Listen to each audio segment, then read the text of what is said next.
Content क्रिएटरची सुरक्षितता, cyber सुरक्षा, hacking, धमक्या, ट्रोलिंग, डिजिटल कंटेंट क्रिएटरचे मानसिक आरोग्य या सत्रासाठी आपणास यासाठी चर्चा करण्यासाठी उपस्थित आहेत advocate Ravi Suryavanshi sir, Shardul Kadam sir, Paula Maglen, Mukta Narvekar, Saurabh Bhosale व याच्या संवादक आहेत, होस्ट करणार आहेत उर्मिला निंबारकर.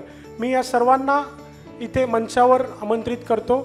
कृपया या सर्वांनी पुढील staying safe as a content creator या चर्चासत्रासाठी कृपया मंचावर यावे. चौथे सत्र, सत्र क्रमांक 4, जे सर्व आजचे जे दिवसभराचे सत्र झाले त्या सत्रातलं एक समराईज सत्र आणि महत्त्वाचं असं सत्र, safety of content creators. I request advocate Ravi Suryavanshi sir, thank you sir, Shardul Kadam sir, अमुक तमुक, Paula Maglen ma'am, requesting Paula to come up the stage, Mukta Narvekar, Saurabh Bhosale या सर्वांना मी विनंती करतो की त्यांनी मंचावर यावं व या कार्यक्रमाची या चर्चासत्राचे होस्ट करणार आहेत उर्मिला निंबाळकर. थँक्यू उर्मिला.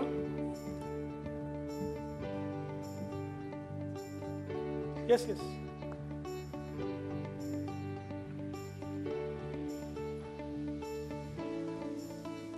सर.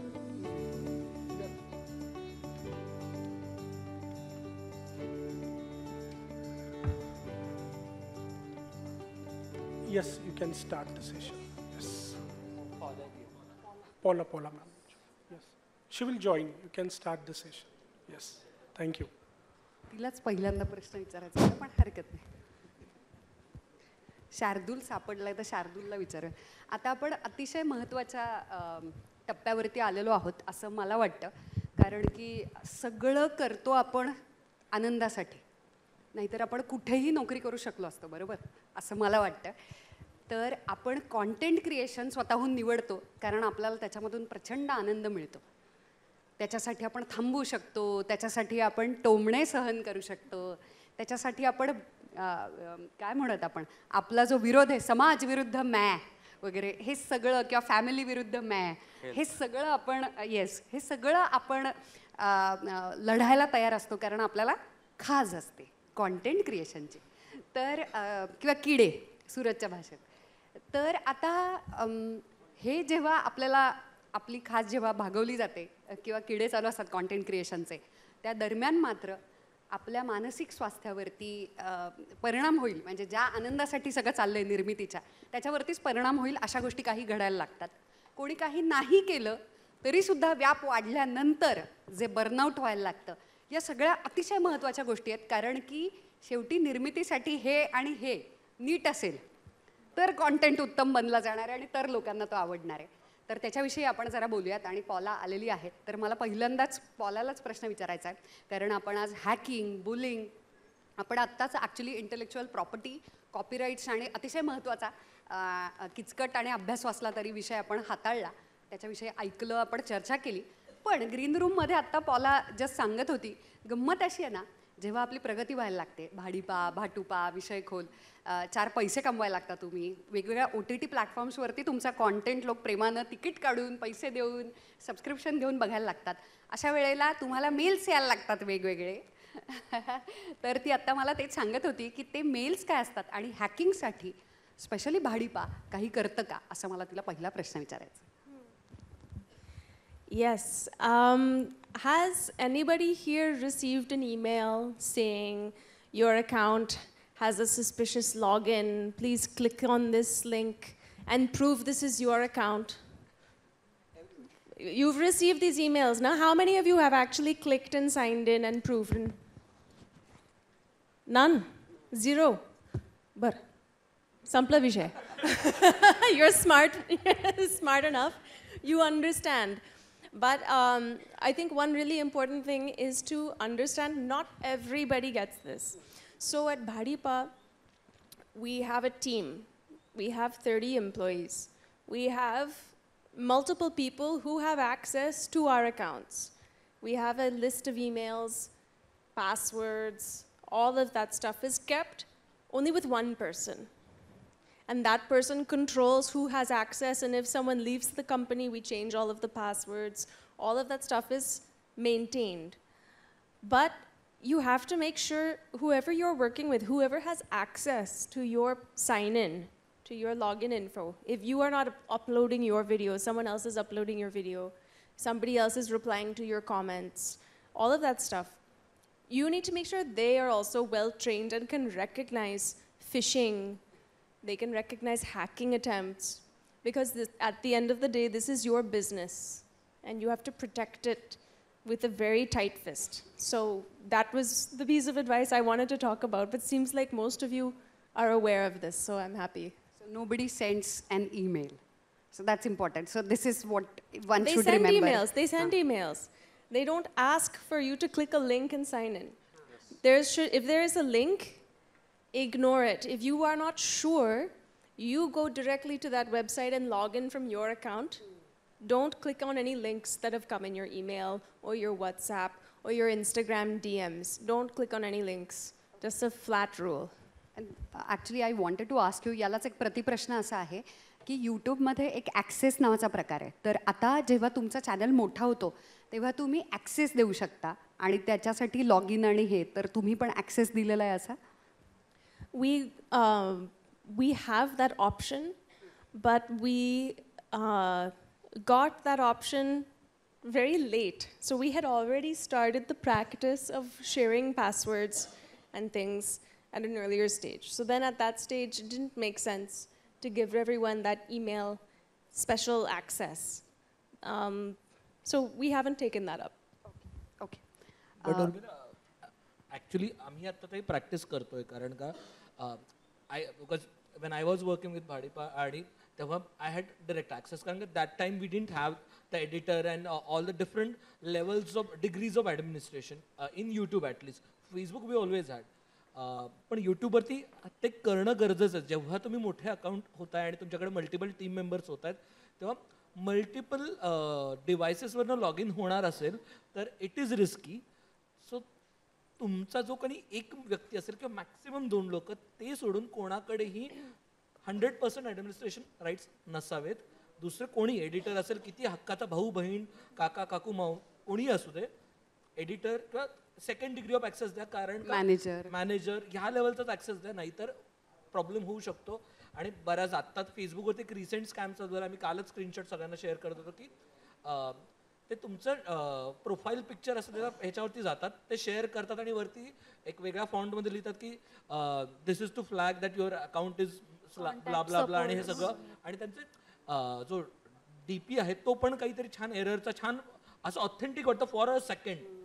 तुम्ही जर गडबडीत असाल तर you might click on it and that's done.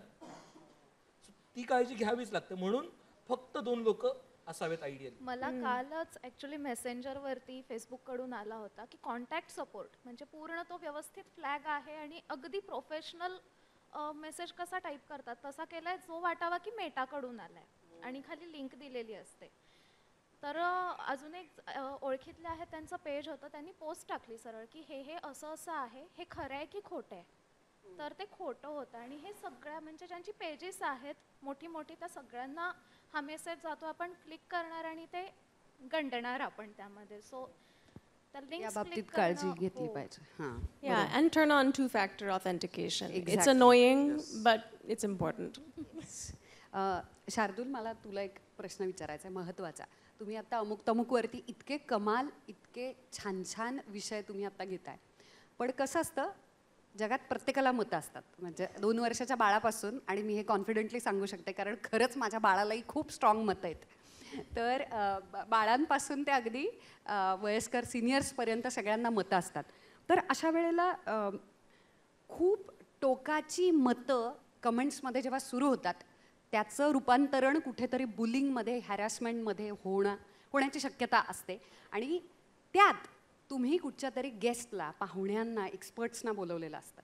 आणि अशा वेळेला कमेंट्समध्ये जेव्हा टोकाची अशी भांडणं आणि डायरेक्ट पाहुण्यांवरती काहीतरी बोललं जातं, अशा वेळेला तुम्ही अशा पद्धतीचे ट्रोलिंग पण म्हणू नये, त्याच्या पुढे जाऊन ऑलमोस्ट हॅरॅसमेंट व्हायला लागते, ते तुम्ही कसे हँडल करता? खूप म्हणजे प्रत्येकाला आय गेस इथे सगळ्यांना जेवढे कॉन्टेंट क्रिएटर्स आहेत सगळ्यांना रादर कोणत्याही पब्लिक पर्सनला म्हणजे तुम्ही ॲक्टर असाल पॉलिटिशियन असाल तुम्ही पब्लिक पर्सन असाल तर तुमची पब्लिक स्क्रुटनी ही होणारच आहे आणि ती 2 लेवल ऑफ डिग्रीज नाही नाही, मुलगी असली तरी होते, हां फक्त स्त्री आहे तरी सुद्धा व्हायला लागते. तर सगळ्यात महत्त्वाचं मला हे वाटतं की 3 डिग्रीज ऑफ एंगेजमेंट आहेत. एक आहे की लाईक लव हेट काय ते रिॲक्शन जे आहे इमिडिएट रिॲक्शन आहे ती देणार आहात. ती 80% लोक ती रिॲक्शन देणार आहेत. त्याच्यापेक्षा 10% लोक आहेत ज्यांना खरंच खूप आवडलं किंवा खरंच खूप प्रॉब्लेम आहे ते शेअर करणार आहेत आणि पर्सनलमध्ये बोलणार आहेत. फक्त 10% लोक अशी आहेत म्हणजे जेव्हा तुमच्या व्हिडिओला 1 मिलियनभर व्ह्यूज आहेत तेव्हा 5,000 शेअर्स आहेत 10,000 लाईक्स आहेत तेव्हा 300 कमेंट्स आहेत 700 कमेंट्स आहेत. 700 लोकच आहेत की ज्यांना तो कॉन्टेंट इधर खूप आवडलाय किंवा इधर अजिबात आवडलेलं नाही. सो पण होतं काय माहिती आहे का आपलं जनरली कॉन्टेंट क्रिएटर कारण माणूस आहे स्वभाव म्हणून आपण ते 1 मिलियन आलेले व्ह्यूज बघत नाही, आपण 5,000 पॉझिटिव्ह लाईक्स आलेले बघत नाही, 10,000 शेअर्स आलेले बघत नाही, आपण त्या 700 कमेंट्स वाचतो त्यातल्या 350 शिव्या आपल्याला लागायला लागतात आणि म्हणतो की अरे मी काय करतोय. सो त्या हे कॅल्क्युलेट मी आणि ओंकार कालच हे बोलत होतो की आपण त्या 350 लोकांकडे का लक्ष देतोय कारण त्या 350 लोकांना ते मत आपलं पटत नाहीये पण त्याला 10 लाख लोक त्यांना आपलं मत पटतंय तर आपण 10 लाखाकडे बघूया त्या 350 कडे नको बघायला. राईट. सो मला एक ॲडिशन करायचं आहे मध्ये. सो जेव्हा कोणती हेट कमेंट येते माझा पॅरामीटर असा आहे की बरोबर ऑडियन्सपर्यंत व्हिडिओ पोहोचलेला आहे. Okay I will tell you why. जर लाईक माइंडेड लोकांपर्यंत व्हिडिओ जाते तुमचा ऑडियन्स ग्रोच नाही होणार, तुमच्या एकाच पट्ट्याचा ऑडियन्स होते सगळं. तू म्हणाल तेच खरं, तुला विरोध नाही तर तू मोठा नाही, सिंपल गणित आहे. आता माझी भाषा थोडी घाटी आहे सातारी, आय होप तुम्ही समजून घ्याल. मुद्दा बरोबर आहे ना? येस. सो हेट कमेंट्स 3 प्रकारे येतात. हेट कमेंट जो पहिला येतो त्याला डीपी नसतो बायो नसतो, तो फॉलो करत असतो 7,000 लोकांना, त्याला फॉलोवर 3 असतात. सो अशा स्वतःला प्रेम नसणाऱ्या लोकांची कमेंट तुम्ही किती सिरियसली घेणार हे तुमच्यावरती आहे. दुसरी गोष्ट आपला क्रॅश कोर्स झालाय रे ह्यामध्ये. आत्या मावशी आपल्या कलरवरनं बोलली, केसावरनं बोलली, मार्कावरनं बोलली. वा वा, म्हणूनच मी म्हटलं मुलींना तर इतकी सवय झाली की जणू ट्रोलिंग शिवाय आम्ही जगलेलोच नाही की होते. मला काय वाटत नाही, माझं डोळे बारकेत म्हणून माझा सर मला स्वेटर विकाय म्हणलाय. ओके सो मला आता काही नाही वाटणार ह्याच्या पलीकडे. आता थर्ड थिंग, जेव्हा हेट कमेंट येते ना, आता मी सातारचा माझा अप्रोच असा इग्नोरंट नाही आहे. आमचं पाणी जरा वेगळं आहे. मी एकच कमेंट टाकतो 15 मिनटं थांब, तो कमेंट डिलीट करतो. त्याला माहिती आहे 15 मिनिटं थांब म्हणलं म्हणजे काहीतरी करणार आहे हा. मी काय नाही करत, मी चहा पिऊन गप बसतो. ओके जेव्हा सुरुवात होती ना पहिले 2 महिने मी लई सिरियसली घ्यायचो आणि मी आईवडिलांना एक सांगितलेलं अजिबातही कमेंट सेक्शन उघडायचं नाही कारण पप्पा म्हणाला शिवी दिली तुला. मग पोरं आमची मी एक कम्युनिटी चालवतो 750 पोरं आहेत माझी 25 जिल्ह्यात, ती घरी जायची त्या पोराच्या. मी म्हणला अरे एवढा आपण क्लिनिंग ड्राईव्हला गड स्वच्छता मोहिमेला लावलं तर आपण चांगलं नाव कमवू, हे नको. नंतर मी काय करायला चालू केलं की एक हेट कमेंट का मी अफेक्ट करून घेतोय बिकॉज त्यात त्यानं आई बहिणीवरनं बोललेलं. To be very honest directly बोलतो जे काय ते. कन्स्ट्रक्टिव्ह क्रिटिसिझम कुणाला नाही आवडत, सगळ्यांना आवडतं. आता मला बोलतात कधी कधी जास्त इंग्लिश होत आहे, ओके चलो मी ते घेतोय.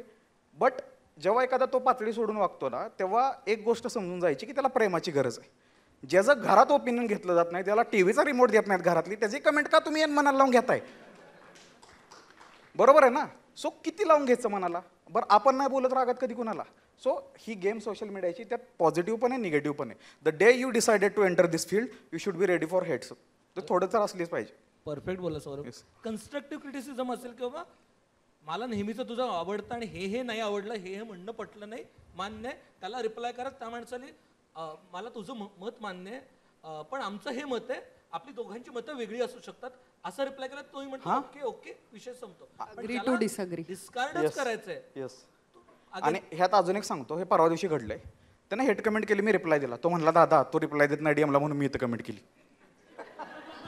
हे खूप कॉमन आहे आणि मुलींच्या बाबतीत तर अटेन्शन घेण्यासाठी केलं जातं. एक्झॅक्टली. मला तर म्हणजे टोचून टोचून टोचून बोलतात जेणेकरून अटेन्शन मिळावं आणि आपण मंडळी इतके प्रो झालोय की समजतं की ओके हा माणूस अटेन्शन बोलावं, आपण बोलावं म्हणून आता पुढचे 10 मिनिटं फ्रस्ट्रेशन सगळ्यांचं सहन करा थोडंसं प्लीज. कारण आता अजून एक सांगतो प्रकार, कारण तुमच्या व्हिडिओ कमेंट आलो तुम्ही डिलीट करालो. तुमचा व्हिडिओ चोरून टाकलाय तिसऱ्यानं, ते पोरगं 17 वर्षाचा हिंगोलीत तिकडं, ठीक आहे, तिथं माझ्या आई बहिणीला शिवाय दिल्या जातात व्हिडिओला. तो व्हिडिओ 10 मिलियनवर आहे, त्याला म्हणतो व्हिडिओ खाली घेतो, म्हणतो कसा घेऊ मला कळत नाही. कसा घेऊ मी 17 वर्षाचा आहे. आता आपल्या व्हिडिओवरती हेट कमेंट येतील त्या तुम्ही मॉनिटर कराल, बट फेमस व्हायचंच आहे ना सगळ्यांना. मग फेमस झाल्यावर कॉन्टेंट कॉपी होणारच ना. मग कॉन्टेंट कॉपी झाल्यावर त्याच्यावर शिवाय दिला त्याच्याबरोबर तू भांडणार का? त्यापेक्षा मी काय एक नवीन सवय लावलेली आहे, जी माझ्या पप्पानं मला सांग. एखादी मोठी कमेंट आली ना, पॅरेग्राफ चांगली, तिचा स्क्रीनशॉट काढून ठेवतो. आणि अशी कोणी डोक्याची अशी मंडई केली की ती चांगली स्क्रीनशॉट असलेली कमेंट वाचतो की बाबा अशी लोक आहेत. आणि माझ्या शोला जर 500 लोक तिकीट काढून येतात, 3 दिवसात शो हाऊसफुल होतोय, तर मी त्या हेट कमेंटकडे का बघू? त्या शोला येणाऱ्या माणसांकडे बघतो ना मी. ओके, खूपच छान. सॉरी उर्मिला, मी अजून येस येस.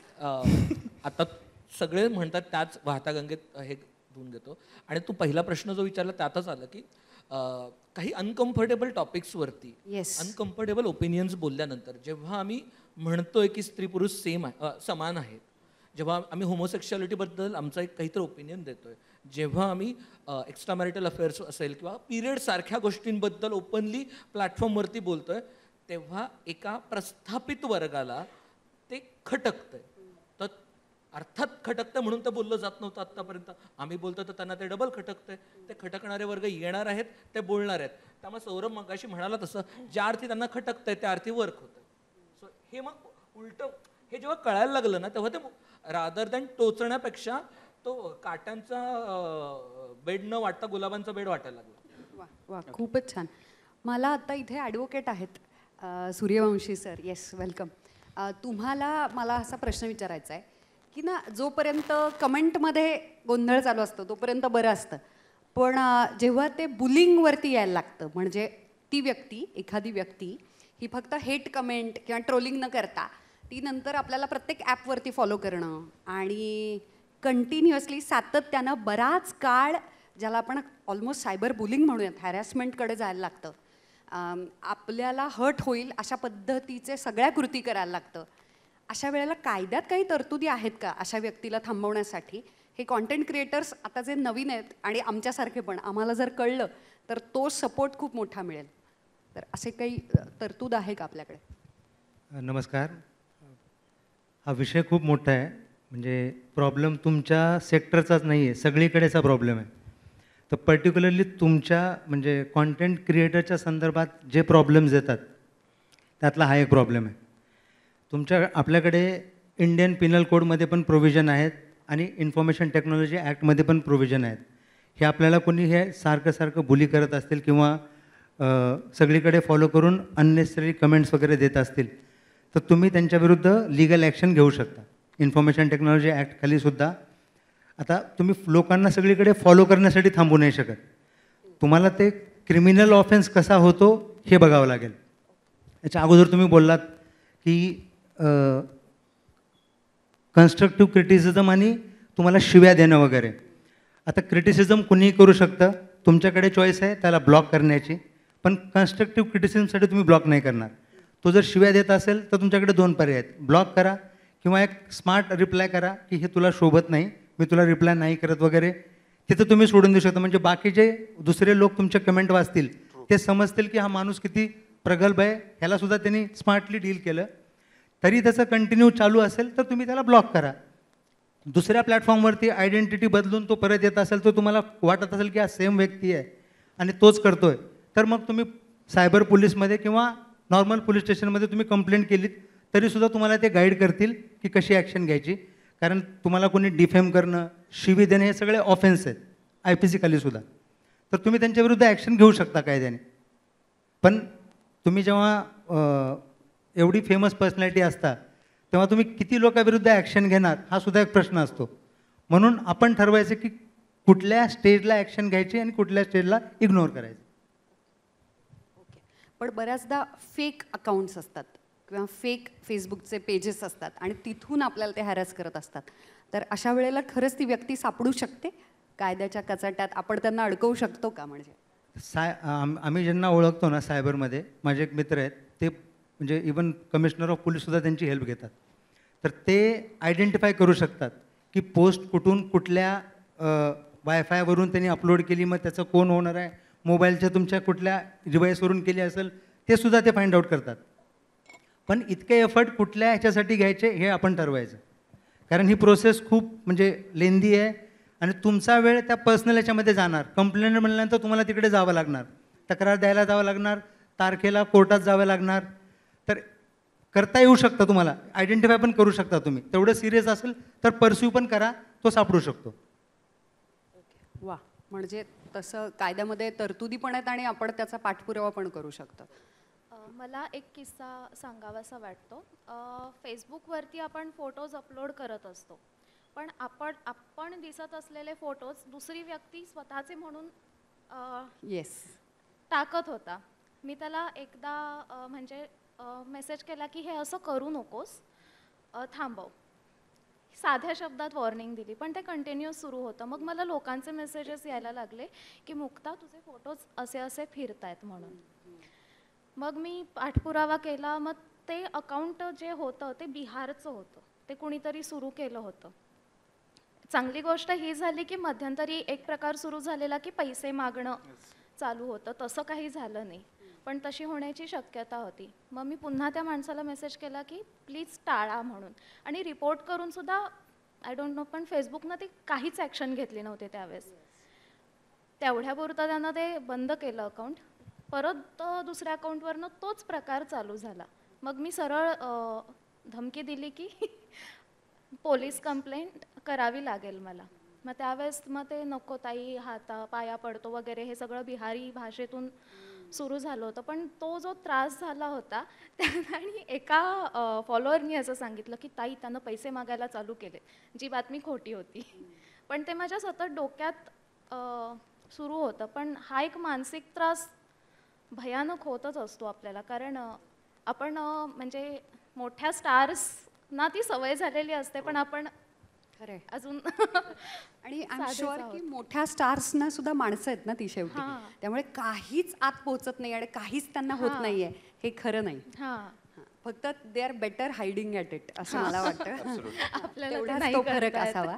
तर मला खूप छान प्रश्न विचारायचा आहे, कारण की व मानसिक आरोग्य आणि अप्रतिम त्याच्यावरचे तोडगे सांगणारी व्यक्ती इथे बसलेली आहे. त्याच्यामुळे मला सौरभला प्रश्न विचारायचा आहे की ना, क्रिएटरच्या आयुष्यामधला मानसिक ताण हे फक्त आणि फक्त दुसरा क्रिएटरच समजू शकतं.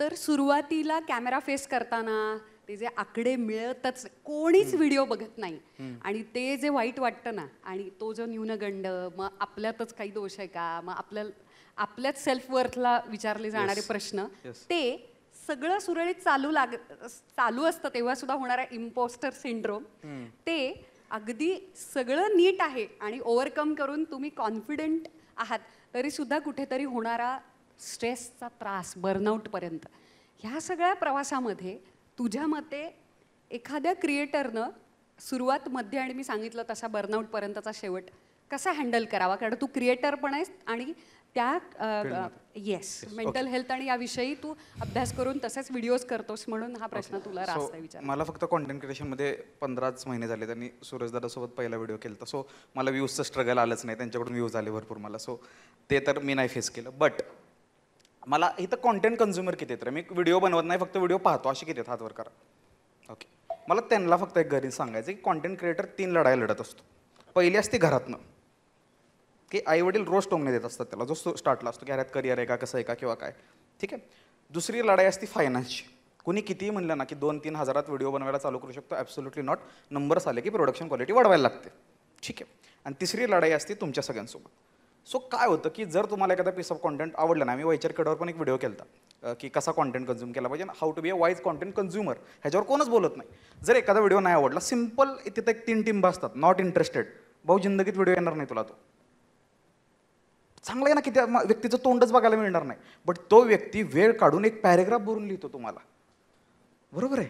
मग ह्याची दुसरी बाजू आहे ना की अरे माझ्या क्रशने ते मला कधी पॅरेग्राफ लिहिलं नाही, पण हा लिहितोय की माझ्या आयुष्यावर त्याचं एवढा टेन्शन आहे, that means I might be doing something good in life, ठीक आहे. आणि at the end of the day it's a game of pretending. तुम्ही सर्वाईव्ह करायला शिकत नाही, तुम्ही प्रिटेंड करायला शिकता की मला फरक नाही पडते. आणि जेव्हा प्रेमाची संख्या वाढेल तुमच्या आयुष्यात की लोक चांगले बोलतील, तेव्हा ह्या गोष्टींकडे निग्लेक्ट होईल. कधी कधी असं होतं, म्हणजे मी एक गणित पाळतोय ॲज अ कॉन्टेंट कन्झ्युमर आणि क्रिएटर म्हणून मागच्या 1 वर्षापासून, की सकाळी उठल्यानंतर मी 1.5 तास माझा फोन बघत नाही. मी त्याच्या आधी आंघोळ करतो, नाश्ता करतो, मम्मी पप्पांशी बोलतो, घरातून बाहेर पडतो, म्हणजे माझ्या आईला वाटतं लेकरू नीट शांत केले, त्याच्या डोक्यात काय नाही. मी अजिबात इंटरनेट चालू केलं नाही. आता मी माझ्या कारमध्ये बसलो, नेट चालू केलं, हेट कमेंट आली, माझ्या तोंडावर काय पण होते, घरच्यांना लोड आहे का. आपण उठल्या उठल्या बघतो किती लाईक्स, किती हेट कमेंट्स आपल्या चेहऱ्यावर येतं, आपण आंघोळ नीट करत नाही, नाश्ता नीट करत नाही, आईला टेन्शन येतं, नोकरी सोडून ह्यात आला, हे पण नीट चाललं नाही. It's up to you. आणि नोकरीत पण बॉस पण तुमचं हे करतच होता ना. सो फार सुंदर सकाळ सुरू होते. हां, सो सिम्पल गणित आहे की ह्यामध्ये अवघड असणारच आहे. मी म्हणतो जर प्लेन अँड ब्लँड लाईफ जगायची तर मग तुम्हाला तुमचे टेट टॉक्स बनणारच नाही कधी, कोणाला ऐकायचंच नाही ना. असा काहीतरी मसाला असला तर टेट टॉक होईल आणि आपल्याला सवय लावली. सो सगळ्यात महत्त्वाची गोष्ट मला वाटतं की मी स्टोरी अपलोड करतो, रील अपलोड करतो, 12 तासांनी 24 तासांनी चेक करतो आणि गायब होतो. मी नाही मॉनिटर करत, आधी खूप करायचो, कारण ते लगाव होतो त्यापेक्षा. आणि आता मी सोशल मीडियाकडून शोजकडे वळलो आहे. आता माझं प्रेम झालं shows. Social media has become side hustle. So एका क्षेत्रातून दुसऱ्या क्षेत्रात हळूहळू जाणं खूप गरजेचं आहे. एकच पिल्लू मोठं करत राहिलो तर ते चालेल न चालेल पुढं माहीत नाही. सो जेव्हा 1-2 गोष्टींवर हे करता, ultimately I will get married, मग मी हे स्ट्रेस मॅनेज करू शकेल का, ह्याचा मला आत्ता लोड येतो कधी कधी. सो कॉन्झ्युमरला एकच सांगायचं, नाही आवडत आहेत काही व्हिडिओ, ओपिनियन्स नाही होते, you can put a comment, DM option दिलेला आहे आपण त्यासाठी, त्यातून बोलू शकतो. आणि एक लक्षात घ्या की मला तर असं वाटतं की जेव्हा तुम्ही मिडल क्लास फॅमिलीत जन्माला येतं तेव्हा तुम्हाला असं कॅज्युअल रेसिझम वगैरे क्रिटिसिझम खूपच असं होऊन गेलेलं असतं की तुम्हाला कळतच नाही की यार जाड्या म्हणणं हे रेसिझम आहे किंवा काय म्हणतात त्याला बॉडी शेमिंग आहे. हे मोठं झाल्यावर कळलं आम्हाला. ओके, 10वीपर्यंत आम्ही म्हणायचो कसं तरी होतंय, आई म्हणायची जरा वेळ झोप बरं वाटेल, आता कळतं त्याला ट्रॉमा, एन्झायटी, डिप्रेशन म्हणतात. ओके, सो अल्टिमेटली अजून डिक्शनरीत नवीन शब्द ॲड होतील, आपल्याला अजून ते वाटेल. जसं प्रत्येकजण आता बायोमध्ये फाईल लावते कशा तरी पुढं, सेलेनो फाईल, हा फाईल, तो file. Ultimately there will be a lot of grammar. आणि जेवढं तुम्ही बघाल ना की हे रिलेटेबल आहे, आय माईट बी डिस. आणि मी फिक्शनमध्ये जगणारा माणूस नाही आहे म्हणून मला वाटतं की स्ट्रेस कमी येते. जेवढा फिक्शनल कॉन्टेंट जास्त कन्झ्युम करणार कॉन्टेंट क्रिएटर पण तेवढी वाट लागणार. जसं मगाशी सांगितलं, टर्किश शो बघतात लोक, BTS बघतात, there are well spoken boys, there are no well spoken boys. आपल्याकडे सर की पुढं म्हणतात. सो कधी कधी आपण एक्सपेक्टेशन हायर एवढे सेट करतो ना की नाही मला असं आलं पाहिजे तसं. सो मी सिम्पल गणित सांगतो, कॉन्टेंट अपलोड करणं, तो पुढं जाणं, त्याला व्ह्यूज कसे मिळतील हे आपल्या हातात नाही आहे. फॉर एक्झाम्पल मी प्रेमाबद्दल बोललो एखाद्या व्हिडिओमध्ये, आता एखादा व्यक्ती पहिल्या प्रेमात आहे, त्याला मुलीचा रिप्लाय आला, तो म्हणणार भाऊ काय बोलतोस तू, कारण तो त्या झोनमध्ये ना सगळं गुलाबी आहे त्यासाठी. आता नुकताच त्याचा ब्रेकअप झाला, तो हेट कमेंट का नाही करणार मला. तो व्हिडिओ चुकीच्या वेळेला त्यापेक्षा पोहोचला, त्यात अल्गोरिदमची चूक आहे, माझी आहे का.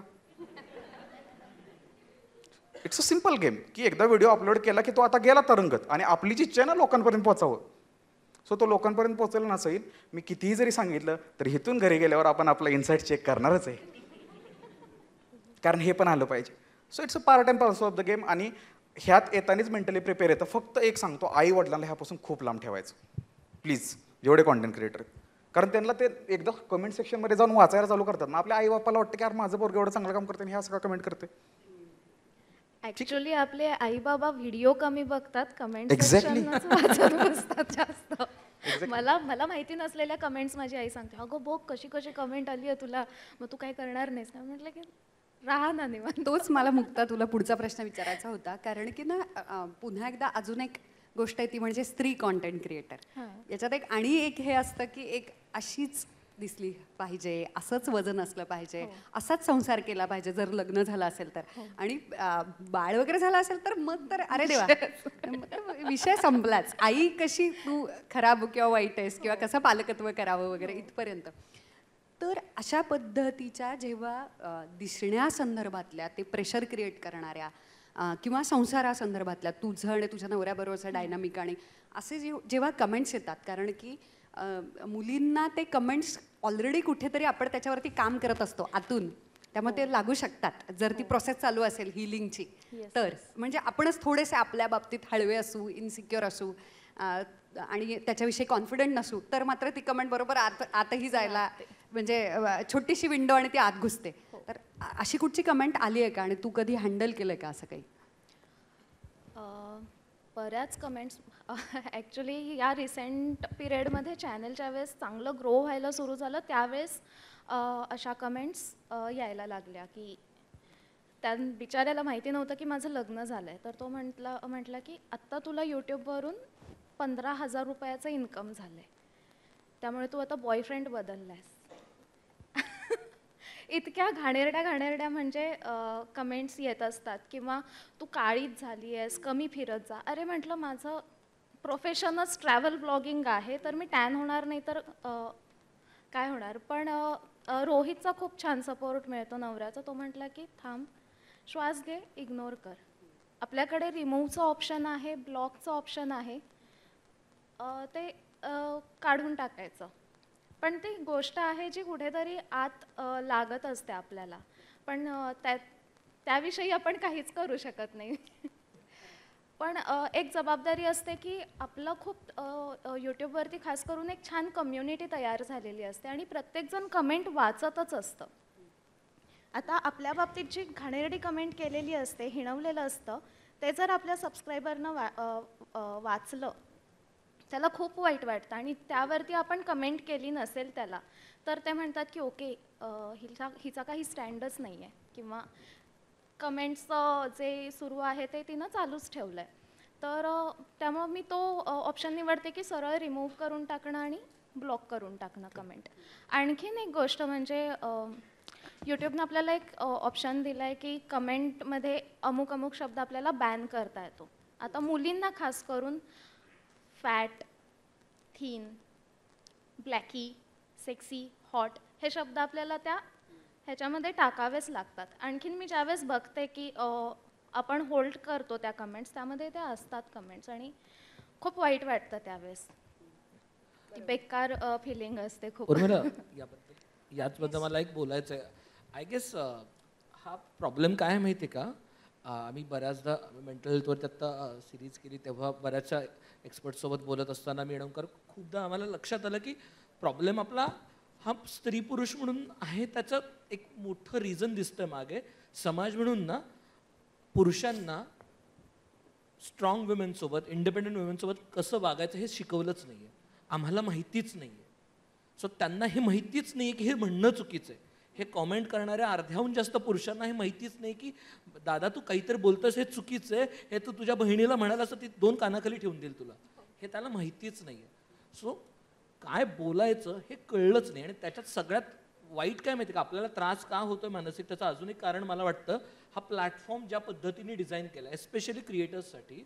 आपण यूट्यूब स्टुडिओत जेव्हा जातो, आपण सगळ्या पॉझिटिव्ह कमेंट्सना लाईक करतो, विषय सोडून देतो, राहतात कुठल्या कमेंट्स, दर 5 मिनिटांनंतर मी गेल्यानंतर मला फक्त निगेटिव्ह कमेंट राहिलेले दिसतात वरती. तेव्हा मला सतत वाटतं की अरे मला निगेटिव्ह त्रास होतो केवढा हाय, कारण निगेटिव्ह कमेंट्सच पॉपअप होत राहतात, कारण पॉझिटिव्ह कमेंट्सला मी रिप्लाय केलं ऑलरेडी. सो बऱ्याचदा एका नेगेटिव्ह कमेंटला हर्ड मेंटॅलिटी आपण जे म्हणतो, तर तिथे जे रांग सुरू होते Yes. की ए बरोबर बोललास तू, यांनी हेच केलंय, ही अशीच बोलली, हा असाच बोलला, हे जे वादळ रादर सुरू होतं, ते कसं थांबवता तुम्ही? कारण विषय येस. एकच मिनटं, मी आता जे बोलतो ते माझं नाही आहे, मी कुठल्या तर रीलमध्येच बघितलं, हे मी आधीच सांगतो. मी त्या दिवशी कोणत्या तर रीलमध्ये बघितलं, हिंदीच. त्यामध्ये त्यांनी सांगितलं की तुम्ही कोणती रील पोस्ट केली ना, तुमच्या मित्रांना किंवा टीमला सांगा पहिल्या 10 पॉझिटिव्ह कमेंट करायला. हेट कमेंट यायचे चान्स खूप कमी असतात. मॅच्या मागं गर्दी असते खूप जास्त. हे कुठंतरी ऐकलेलं आहे मी, रीलमध्येच बघितलं. बरोबर आहे. नाही, हे ट्रायल अँड एरर मधनं कळलेलं आहे Yes. की पहिली पॉझिटिव्ह आली तर पुढच्या 10 पॉझिटिव्ह होतात, पहिली निगेटिव्ह आली तर पुढच्या 4 निगेटिव्ह येणार आहेत. म्हणजे आणि मला मजा काय आवडते माहिती आहे का, की हेट कमेंट एकाने केली ना आणि त्याला पण रिप्लाय नाही केली ना, की 5-6 जणांचं टोळकं होतं की नाही बरोबर बोलला भाऊ, मला पण हेच वाटतं. आणि मग मी म्हणतो की अरे ह्यांना जर मजा येते हेट कमेंट देऊन 5-6 लोकांना, माझा व्हिडिओ पुढे जातोय तर खेळ तू काय, म्हणजे जाईल व्हिडिओ अजून पुढं. एंगेजमेंट वाढते. Engagement वाढते. एक्झॅक्टली. मला मागच्या 1 वर्षात एक कळलेले, का डोकं आपटून घेणार मी सगळ्यात जास्त त्या लोकांमुळे ज्यांना मी आयुष्यात कधी भेटणार नाहीये. आणि एखाद्याला खरंच माझा कॉन्टेंट लागला असेल ना, तर तो नक्की माझ्या शोला येईल, शो नंतर भेटेल आणि सांगेल की चुकतोय. बरोबर आहे? मला सॉरी, येस येस, अजून एक गोष्ट जाणवली की हेट कमेंट्स तो प्रकार आहे तो प्लॅटफॉर्म वाईज वेगळा आहे का असं जाणवतंय का तुम्हाला? की म्हणजे लॉंग फॉर्मॅटमध्ये आपल्याला हेट कमेंट्स खूप कमी येतात, म्हणजे ऑलमोस्ट नसतातच. खूप लॉयल सबस्क्रायबर्स असतात, हां, ज्यांना long आतून format बाहेरून बऱ्यापैकी आपलं आयुष्य आणि व्यक्ती कळालेली असते. लॉंग फॉर्मॅटमधून समजलेलो असतो. शॉर्ट्स आणि रील्स आणि फेसबुक खास करून ह्याच्यावरती हिणवणं हे प्रचंड वाढलेलं आहे. फेसबुकवरती तर Facebook is troll book. Twitter किंवा एक्स काय म्हणतो मला कळत नाही. म्हणजे maybe I think Paula should be in a better place to guide on that particular part. कारण फेसबुकवरती अल्गोरिदम जर बघितला तर इतर खूप आवडणाऱ्या लोकांना दिसतो किंवा इतर खूप न आवडणार. इतर पीपल लव्ह इट अँड ते तुमच्या डोक्यावरती घेऊन नाचतील, किंवा तुम्हाला ते शिव्या देतात आणि शिव्या म्हणजे ते तुमच्या पुरुषत्वावरती जातील, ते तुमच्या आई बहिणीवरती जातील, ते तुमच्या जातीवरती जातील, ते तुमच्या कलरवरती जातील, सगळं जे जे पॅरामीटर सापडतील त्या त्या पॅरामीटरवरती बोलणार. हे एस्पेशली शॉर्टर कंटेंट आणि फेसबुकवरती जास्त होतं. तर मे बी असं आहे का मला माहीत नाही की आपण ज्या पद्धतीचा कॉन्टेंट करतो सगळेच ते फेसबुकवरती असणाऱ्या ऑडियन्सला कुठेतरी ते खटकतं म्हणून असेल किंवा तो प्लॅटफॉर्मच US मध्ये जाणवलं. प्लॅटफॉर्म वाईज आपली मेंटॅलिटी बदलती. एक यूट्यूब कन्झ्युम करताना आपण वेगळ्या माइंडसेटनं बघतो आणि फेसबुक कन्झ्युम करताना एका वेगळ्या माइंडसेटनं जातो. किंवा लॉंग फॉर्मॅट कॉन्टेंटमध्ये संदर्भ दिला जातो, त्याच्या मागची कारणं दिली जातात आणि एखादी गोष्ट सांगताना आपल्याकडे तेवढा वेळ असतो स्टोरी टेलिंगसाठी आणि मग आपण मुद्द्याला हात घालतो आणि त्याच्यामुळे मतं बदलणं लॉंग फॉर्मॅटमध्ये शक्य आहे. आणि म्हणूनच याच्यावरून मला एक प्रश्न पॉलाला विचारायचा आहे. कसं असतंय, विनोदही काही लोक जामच सिरियसली घेत असतात आणि मला तुमचा सगळ्यात जास्त मला आवडलेला भाडीपाचा एक व्हिडिओ आहे, तो म्हणजे मला माहित नाही तो भाडीपावरती आहे का, पण मी तिन्ही चॅनल्सला सबस्क्राईब केलेलं आहे त्याच्यामुळे माझा गोंधळ होणं शक्य आहे. थँक्यू. ते म्हणजे निषेध, ऑफेंड जे होतात आणि त्याच्यावरचा जो कमाल व्हिडिओ आहे. तर ना काय करायचं त्याचं, कारण गंमत अशी आहे जेव्हा तुम्ही क्रिएशन करताना मग ते मेंटल हेल्थचं असेल किंवा अतिशय नाजूक पण अवेअरनेस करायलाच पाहिजे, क्रिएट ज्ञान पोचवायलाच हवं असं, किंवा आयुष्याचा आनंद लुटताना, ट्रॅव्हलिंग करताना, खाताना पिताना सुद्धा असेल आणि विनोद निर्मितीच जर तुमचा कॉन्टेंटचा कॅटेगरी असेल आणि तेही आता जर ऑफेंड व्हायला लागलं तर काय करायचं बुवा. तर तुम्ही कॉन्टेंट करतानाच त्याच्या बाबतीत, आणि हे सगळ्यांना जरा लागू होतं की तुम्ही कॉन्शियस होता का की तुम्हाला दिसतात का पुढच्या कमेंट्स काय येतील ते. That's a tough one to talk about, honestly, because I think sometimes we make a video and there's a joke, especially in the comedy space. You might make a joke, and you accidentally or on purpose you may offend people. And for some comedians, that's an entire style of comedy is offensive comedy. But at Bhadipa, we have always tried to be very careful that we are not offending other people because it's our business also. We don't want to upset people on purpose. But we also deal in stand-up comedy. And stand-up comedy is a very personal art form. And at Bhadipa, we have made both kinds of mistakes. We have in some cases accidentally offended somebody by maybe not taking a name properly or something like that. And in that case, we always accept, sorry, chukitsa zale, and we apologize and move on. Usually that's enough. But there have been several cases for us where Bhadipa has become a target, soft target. And comedians are also soft target. I think many of us have, we were all alive when AIB did their roast. And they became a target, whereas their comedy might have been popular and okay outside of India, but inside of India, that comedy was very new and people didn't know how to react to something like this. And it is offensive in many ways. Whether it should be allowed or not is a different conversation. I won't get into that.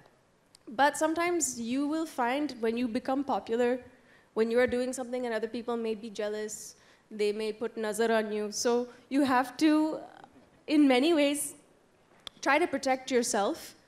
Do you think before writing? I mean, does it course. occur? Because कारण भीती वाटायला लागते, right? कारण तुम्हाला दिसायला लागतं की काय गोंधळ माजेल नंतर कमेंट्समध्ये. Yes, definitely. See, Bhadipa, we have a policy.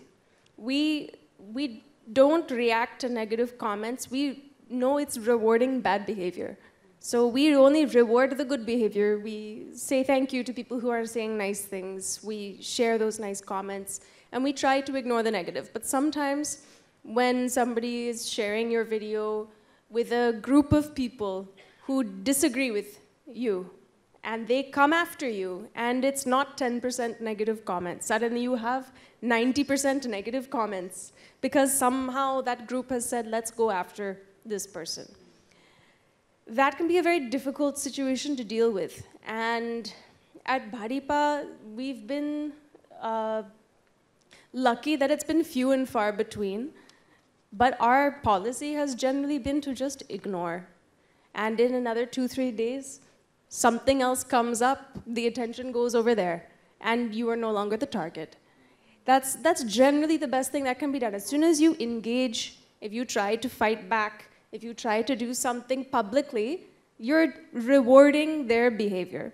I think it all comes down to like training a dog, you know? So they do something bad, if you give them attention, they'll do that bad thing again next time they want attention. Same thing with audience, same thing with people. We do this, we have the same behavior pattern. So you have to reward good behavior only and ignore the bad behavior. That's a parenting tactic, which you know of. Yes. But I would love to also hear, we've spoken about the bullying and harassment side of things, but I would also like to understand from everybody how they feel about burnout and fatigue. Because that is something which I know we've had a lot of experience with, especially during COVID, where there was financial stress, there was a pressure to put lots of content out every single day because being consistent. And all of these different platforms, you have to be everywhere, and they all want different things. So how do you balance that? I would love to hear from everybody else what their personal strategy is. Because to find that sustainable balance of what can you maintain, what can you do without burning out, without exhausting yourself, that is also a very important thing for young creators to understand. Okay. So even before starting, सुरू करतानाच लक्षात हे ठेवलं पाहिजे की बहुत लंबा game है ये. येस. तर मला हे पण विचारायचं आहे की शार्दूल आणि खरं तर ओमकार आता प्रेक्षकांमध्ये पण याच्याच बरोबर, कारण तो स्ट्रेस हा खूप छान शब्द आहे की तो स्ट्रेस खूप वेगवेगळ्या पद्धतीनं येऊ शकतो. आणि आपण पॉलाच्या प्रश्नाकडे जाऊच की बर्नआउट आणि काम करून उत्तम प्रतीची सतत निर्मिती करून करून सुद्धा जो स्ट्रेस येतो त्याच्याविषयी आपण तिकडे जाऊच यात बोलूयात.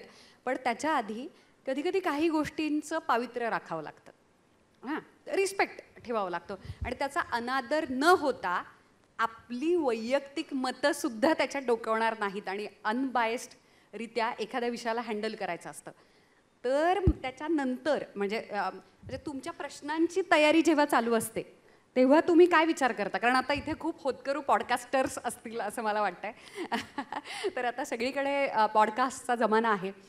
गंमत अशी होते की फॉर्मॅट खूप सोपा वाटतो कारण बसून गप्पा मारतायत, त्यामुळे तो लगेच चोरी होतो, पण विषयाकडे कोणी बघत नाही. आणि चोरीच्या वरून मला ॲडव्होकेट सरांकडे पण यायचंच आहे. पण जेव्हा अशा पद्धतीनं विषयाचं पावित्र्य ठेवायचं असतं आणि तरीसुद्धा त्याची सुरक्षितता, कारण आजचा आपला विषय सुरक्षितता, तर ती ठेवण्यासाठी तुम्ही काय करता? त्याच्यासाठी काही रिसर्च आहे, त्याच्यासाठी काही म्हणजे येऊच नाही, पुढे होऊच नाही, तो ताणच येऊ नये यासाठी काही करता का प्रिव्हेन्शन? सगळ्यात महत्त्वाचं म्हणजे आय गेस आम्ही इंटेंट ठरवतो की आम्हाला काय समजून घ्यायचं समोरच्या व्यक्तीला. मला त्याला खोचक प्रश्न विचारून एक व्हायरल कंटेंट काढायचं आहे का मला त्या प्रश्नावरती त्या माणसाचं मत समजून घ्यायचं आहे? कारण पावित्र्य कधी राखलं जाऊ शकतं जेव्हा त्या माणसाकडून मला जेन्युनली समजून घ्यायचं आहे. माझं इंटेंट हे असेल की मला हे कळत नाही आहे किंवा मला हे पटत नाही आहे आणि मला हे तुमचं मत समजून घ्यायचं की why do you think so और why don't you think so, जे काय असेल ते. हे इंटेंट असल्यावर त्या शक्यतो मला वाटत नाही की आम्ही त्यांना हर्ट करू किंवा त्यांचेही ओपिनियन्स हर्ट होतील असं येणार. मग न्यूट्रल राहता येतं. मग न्यूट्रल राहतं, कारण का इंटेंट हे आहे की समजून घेण्याचं. जर खोचक असेल तर मग भीती वाटते, मग सुरक्षितता आणि या सगळ्या गोष्टींचा काय म्हणतात त्याला, मग भीती येते. कारण का जाणवलं ते ॲज अ कॉन्टेंट क्रिएटर कोणाला व्ह्यूज नको असतात, कोणाला पॉप्युलरिटी नको असते, पण बऱ्याचदा ते करताना जर चुकून आपण अननेसेसरीली सेन्सेशनलाइज व्हायला लागलो तर मग ती सुरक्षितता कुठेतरी डामाडोल होईल याची भीती आहे. आणि ती होऊ नये ही काळजी घेतली जाते इंटेंटमुळे. ओके, मला एक ॲडिशन करायचं फक्त two words Paula ma'am. Like she said की फॅटिग आणि स्ट्रेस असतं हे सगळं. सो मला असं वाटतं ना, तुम्ही त्या पीस ऑफ कॉन्टेंटवरती किंवा ह्या जर्नीवरती हे खूप वेग वाटेल बट जास्त जीव नका लावू. टू बी व्हेरी ऑनेस्ट, 7 दिवसानंतर तो कॉन्टेंट पेरिशेबल आहे. टू बी व्हेरी ऑनेस्ट, 7 दिवसानंतर नाही येतो ट्रेंडमध्ये. It has become history. आणि 100 मध्ये एखादा हिस्टॉरिकल येणार आहे रे. मग तुम्ही प्रत्येक कॉन्टेंटवर जीव लावत बसला की अरे तर कसं होईल ना. सो रादर दॅन मला असं वाटतं ना की मी म्हणजे माझंच आहे म्हणून मी असं सांगतोय की ऑटोमॅटिकली प्रत्येक क्रिएटरना नाही एकदा तरी एक ऑफलाईन काहीतरी करून बघावं to test their loyalty in audience, की लोक पैसे देऊन येतील का, आणि जर आली ना तर मग खूप भारी वाटतं. मग ऑटोमॅटिकली तो सोशल मीडियाचा जो फॅटिक आणि स्ट्रेस असतो ना तो कमी होतो. लाईक भाडीपा इज डुईंग इट, की त्यांनी कारण आता टूर आपण त्याच जगात जगत असतो. एक्झॅक्टली. मी आता एक टूर केली, Maharashtra tour, 13 districts, all show sold out in 3 days. पुण्याला 2 शो करतोय, Bhadipa did the tour also, they got the huge response. त्यावेळी नाही हेट कमेंट्स हटवणार, because you seen so many people applauding you. So there should be substitute for hate comments that so many people are applauding in person, they are buying your tickets, coming to the show. So हे जेव्हा असताना मनावर की यार लोक आली रे बास, so हे पण महत्त्वाचं आहे. So you should have some side hustle.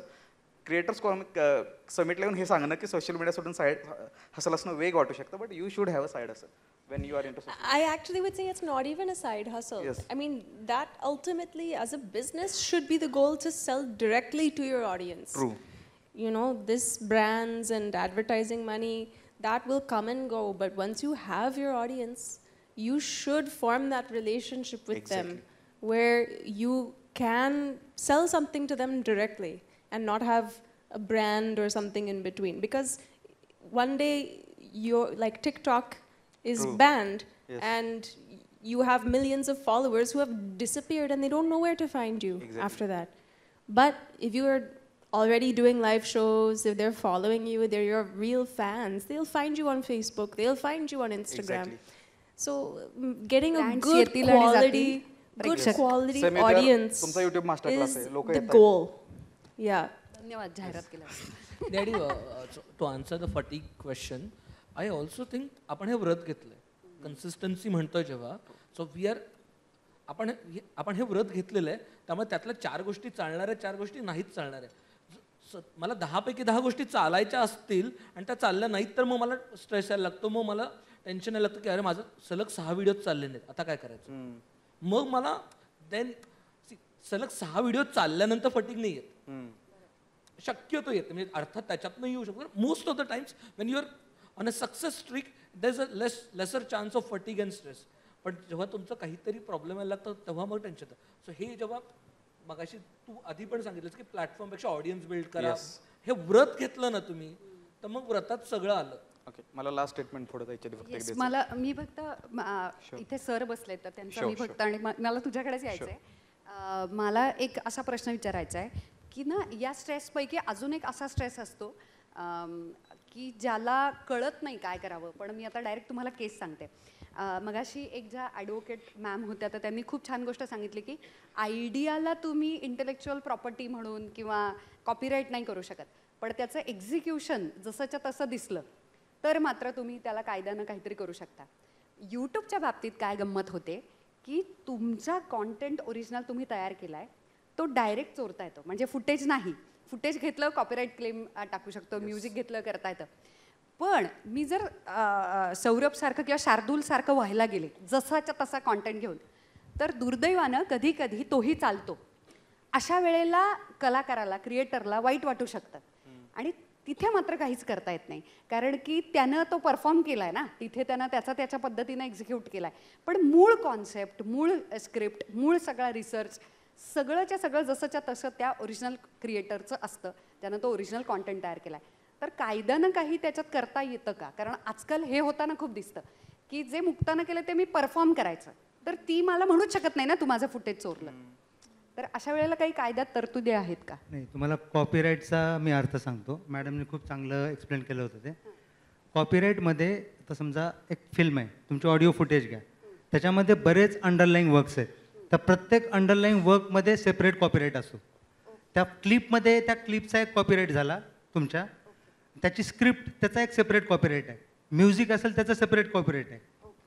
तर तुमची स्क्रिप्ट दुसऱ्या कोणी जर परफॉर्म जरी केली तरी त्यांना तो परफॉर्मन्सचा अधिकार नाही आहे. That amounts to infringement of your copyright. तुम्ही जे लिहिलं आहे ते, त्यामुळं तुम्ही ॲक्शन घेऊ शकता, ते थांबवू शकता. जर समजा पब्लिक डोमेनमधलं, आता नट सम्राट जेव्हा पब्लिक डोमेनमध्ये येईल नाटक समजा, त्याचे डायलॉग तुम्हाला बोलायचे तर प्रत्येकजण आपापल्या पद्धतीने ते बोलू शकेल, कारण ते पब्लिक डोमेनमध्ये.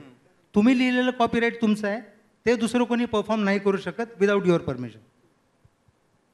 मला थोडंसं ह्या अगोदरच्या टॉपिकवरती पण थोडं ॲड करायचं आहे. हां, तुम्ही नक्की. स्ट्रेसबद्दल वगैरे बोललात ना, येस येस मी लॉयर आहे, तो माझा विषय म्हणजे हा विषय जनरल आहे, आपण सगळेजण फेस करतो, म्हणून मला थोडंसं याबद्दल ॲड करायचं आहे.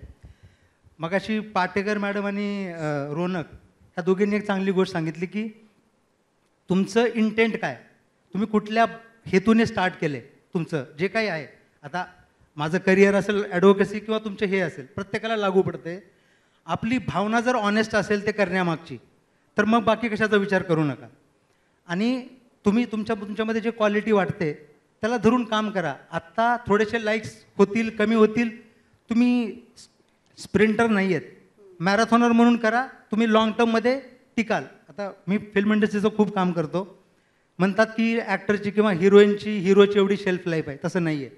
तुम्ही जर ॲक्टर म्हणून काम केलात, तुमची शेल्फ लाईफ अमिताभ बच्चन साहेबांसारखी न संपणारी होते, कारण तुम्ही ॲक्टिंगवरती भर दिला, वेळेवर पोचता वगैरे अशा गोष्टी. तुम्ही तुमच्या कलेशी प्रामाणिक आहात. बरोबर, त्या गोष्टी करायला पाहिजेत सगळ्यांनी. मला वाटतं स्ट्रेस वगैरे कसं आता म्हणजे सडनली तुम्ही हिरो बनता, खूप पॉप्युलॅरिटी मिळते, मग ते कुठेतरी डोक्यात गेलं की मला ह्याच लेवलला राहायचं आहे, हे काढून टाका. तर त्याचं ती दडपण लेवल यायला. फ्लक्च्युएबल म्हणजे फ्लक्च्युएटिंग आहे. तुम्ही कधी वर जाल, खाली याल, तुमचं मोटिव्ह जोपर्यंत तुम्हाला गाईड करत राहील की मला हे करायचं आहे.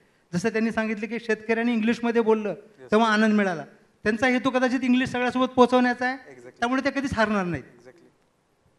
वा, खूपच छान. जेव्हा चर्चा रंगतात तेव्हा कोणीतरी सांगायला येतं की वेळ खूप कमी आहे आपल्याकडे, आटपा. तसाच हा थोडासा प्रकार झाला आहे. तर याच्यावरती क्रिएटर्स इतके भरभरून बोलू शकतात, तर मला फक्त एक वाक्यात थोडक्यात सगळ्यांनी सांगा, आणि मी सौरभकडूनच त्याची सुरुवात करेन की प्रत्येक क्रिएटरनं, इथे ऑनलाईन असेल किंवा प्रत्यक्षात सुद्धा बसलेले सगळे क्रिएटर्स आपण आहोत, आपण निर्मिती करत असतो. तर मला नेहमी असं वाटतं की कोणत्याही क्रिएटरचं मन हे एखाद्या बाळासारखं असतं. तर बाळाला आपण वाईट आणि घाणेरड्या गोष्टींना एक्सपोज करत नाही, बरोबर, तेव्हा त्याचा गोडवा, त्याचा आनंद, त्याची एनर्जी टिकून राहते. तर तसं क्रिएटरनं तुमच्या मते, किंवा तुम्ही काय करता किंवा तुम्ही काय सल्ला द्याल, रोजच्या आयुष्यात स्वतःची निर्मिती उत्तम राहावी आणि चाकचूक क्रिएशन व्हावं, लिखाणातून, बोलण्यातून, जसे कुठे काय तुम्ही फेसबुकवरती टाकत असाल, रील असेल, शॉर्ट फॉर्मॅट, लाँग फॉर्मॅट, तर डेली लाईफमध्ये रोजच्या रोज प्रत्येक क्रिएटरनं मानसिक स्वास्थ्य उत्तम राहण्यासाठी काय करावं असं तुम्हाला वाटतं? सॉरी, पण आपण शेवटाला आलो, त्यामुळे थोडक्यात प्रत्येकानं उत्तर दिलं तर बरं होईल. सौरभ. Yes, okay. एका वाक्यात नाही, थोडक्यात सांगतो. सगळ्यात पहिली गोष्ट की हे जे मी करतो हे खूप जास्त दिवस करायचं आहे. मी आज 28 वर्षाचा आहे, उद्या 35 वर्षाचा होईल, माझे ओपिनियन बदलतील, हे ऑडियन्सलाही माहीत हवं. ठीक आहे, आणि प्रत्येकाचे ओपिनियन बदलतात, जसं सर्कमस्टन्सेस बदलतात. सो फर्स्ट थिंग, जर तुम्हाला रिलॅक्स आणि स्ट्रेस फ्री राहायचं आहे तर प्रिटेंड गेम बंद. ऑडियन्सला खरंच सांगायचं की नाही भाऊ, ह्या महिन्यात इन्कमच नाही, ह्या महिन्यात हेच नाही झालं. त्या जे खरं घडतंय ना ते जर सांगितलं ना तर ऑडियन्स तुम्हाला ह्युमिलिटी टिकवतो तुमच्यातलं. आणि जेवढं तुम्ही फॅन्सी कमी राहाल, म्हणजे मराठी ऑडियन्सबद्दल सांगतो, आपल्या इथे कोण म्हणत नाही एलविश भाई के आगे, it is the best thing about Marathi audience. They don't go crazy over anyone. सगळ्यांना जमिनीवर ठेवतो. That is the best thing. आणि ती जपायची असेल तर फक्त रिलेटेबल राहा, एवढीच सांगू शकतो गोष्ट, कारण मी 1 वर्ष त्याच्यावरच बिल्ड केलेलं आहे सगळं. So just stay relatable, that's it. खूपच छान. शार्दूल.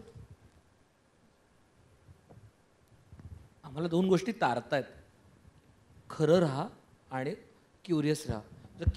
आम्हाला दोघांना भीती हीच आहे की उद्या जर क्युरिओसिटी संपली तर होणार नाही. सो क्युरिओसिटी जोपर्यंत आहे, पोटात आग जोपर्यंत आहे, तोपर्यंत चालत राहू असं वाटतंय. प्रत्येक क्रिएटरमध्ये ती असायला पाहिजे, I guess. Yes. Paula. This is a piece of advice that we are leaving with. I would say, Or what you do, maybe which is helping for a... always aim towards sustainability. Whatever is, if you don't have money, if you don't have time, find something which you can create forever, sustainably. You can do it.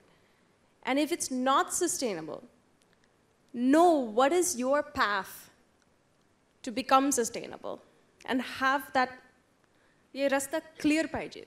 So you are always working towards something sustainable, whether it be for your mental health, whether it be for money or your business. That has to be at the center of everything you do. That bigger picture vision has to be there for sustainability. क्या बात आहे, मस्त, खूपच छान. Mukta. As a creator म्हणून प्रामाणिक, ऑडियन्ससोबत प्रामाणिक राहा, हा एकच सल्ला मी देईन. आणि ॲज अ कन्झ्युमर म्हणून सांगते, आपल्यावरती ट्रोल्स होत असतात, पण ट्रोल्सला चायनीज भाषेत एक काय म्हणतात अर्थ की आईस विदाऊट प्युपिल, म्हणजे देवानं डोळे दिलेत पण बघण्याची दृष्टीच दिलेली नाही आहे. सो आपण जो कन्झ्युम करतोय कंटेंट, त्यातलं चांगलं काय वेचता येईल हे बघूया आणि चांगला कंटेंट कन्झ्युम करण्याचा प्रयत्न करूया, जेणेकरून आपलंही मानसिक स्वास्थ्य उत्तम राहील. ज्यावेळेस आपण हेट कमेंट्सच वाचत बसू एखाद्याच्या खालच्या, तर त्या आपल्यावरतीही त्याचा परिणाम होत असतो. तर आपण त्या कंटेंटमधलं चांगलंच वेचायचा प्रयत्न करूयात. खूपच छान. सरांना काही ॲड करायचं आहे?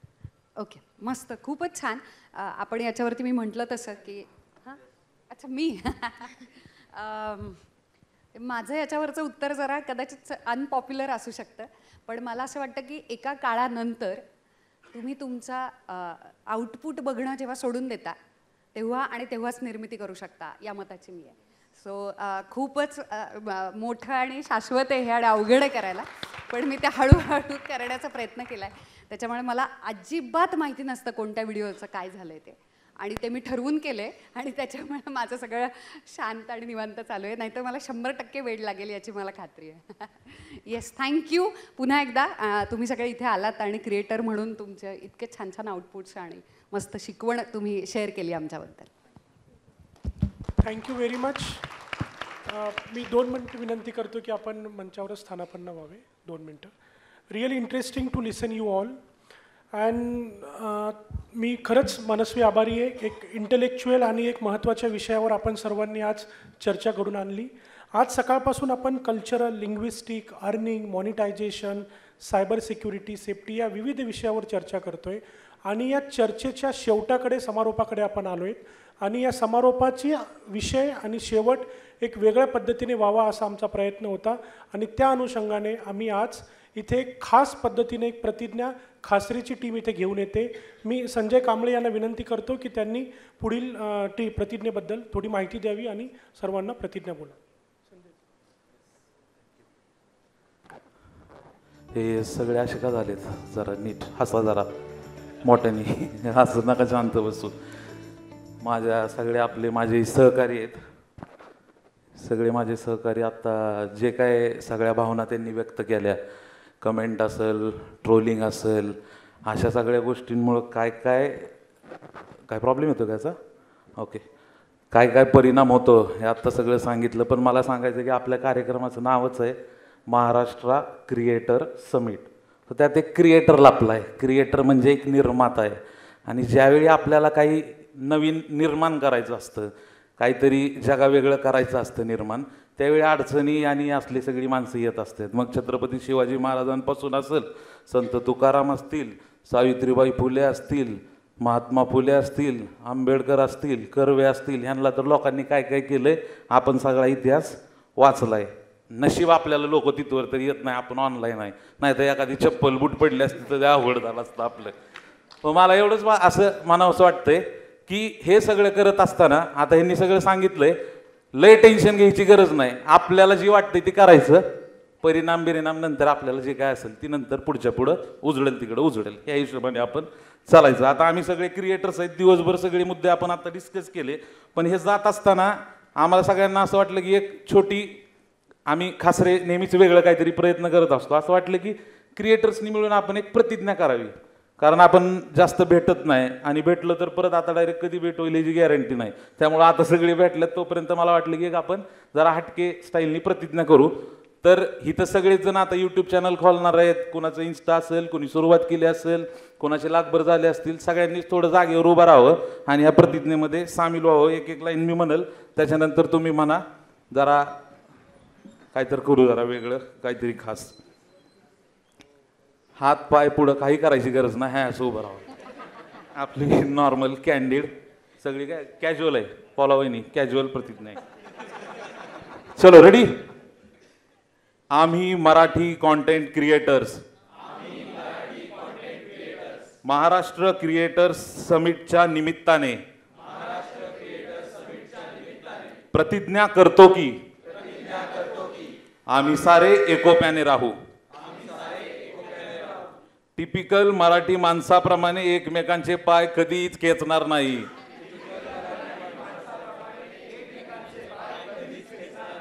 याउलट जास्तीत जास्त कोलॅब करून अवघ्या डिजिटल विश्वात मराठीचा झेंडा फडकवू. फॉलोअर्स किंवा सबस्क्रायबर्स बघून क्रिएटर्स मध्ये भेदभाव करणार नाही.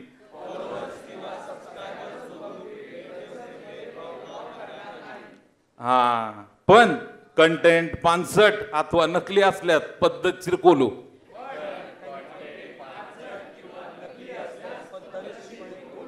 आमची क्रिएटर्स कम्युनिटी तगडी आहे, याचा आम्हाला सार्थ अभिमान आहे. या कम्युनिटीची मोठी इंडस्ट्री करण्यासाठी आम्ही सदैव प्रयत्न करू. पण गटबाजी अथवा लॉबीचा फालतूपणा करणार नाही. हे बोला मोठ्याने, ऑनेस्ट आहे. नंतर बाहेर करणार आहे त्याच्याऐवजी इथं चर्चा करू काय. आम्ही फक्त डिजिटली ऍक्टिव्ह न राहता याच उत्साहाने ऑफलाईन सुद्धा भेटत राहू. फक्त 4-5 जणांचे नंबर घेऊन उगाचच व्हॉट्सअप ग्रुप तयार करणार नाही. एकमेकांना शाउट आउट देणे आणि मराठीचा रीच वाढवणे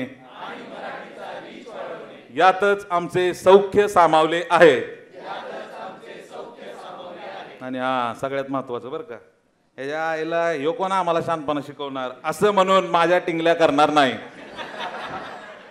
जय हिंद, जय महाराष्ट्र.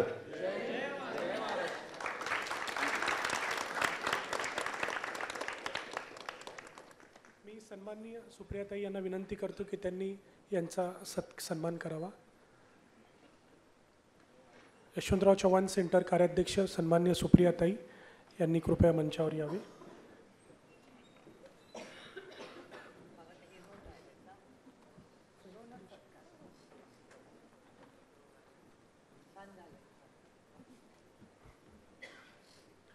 ॲडव्होकेट रवी सूर्यवंशी सर, नुकताच सेफ्टी या विषयाबद्दल आत्ताच चर्चा घडून आणलेले advocate Ravi Suryavanshi sir. Mukta Narvekar madam.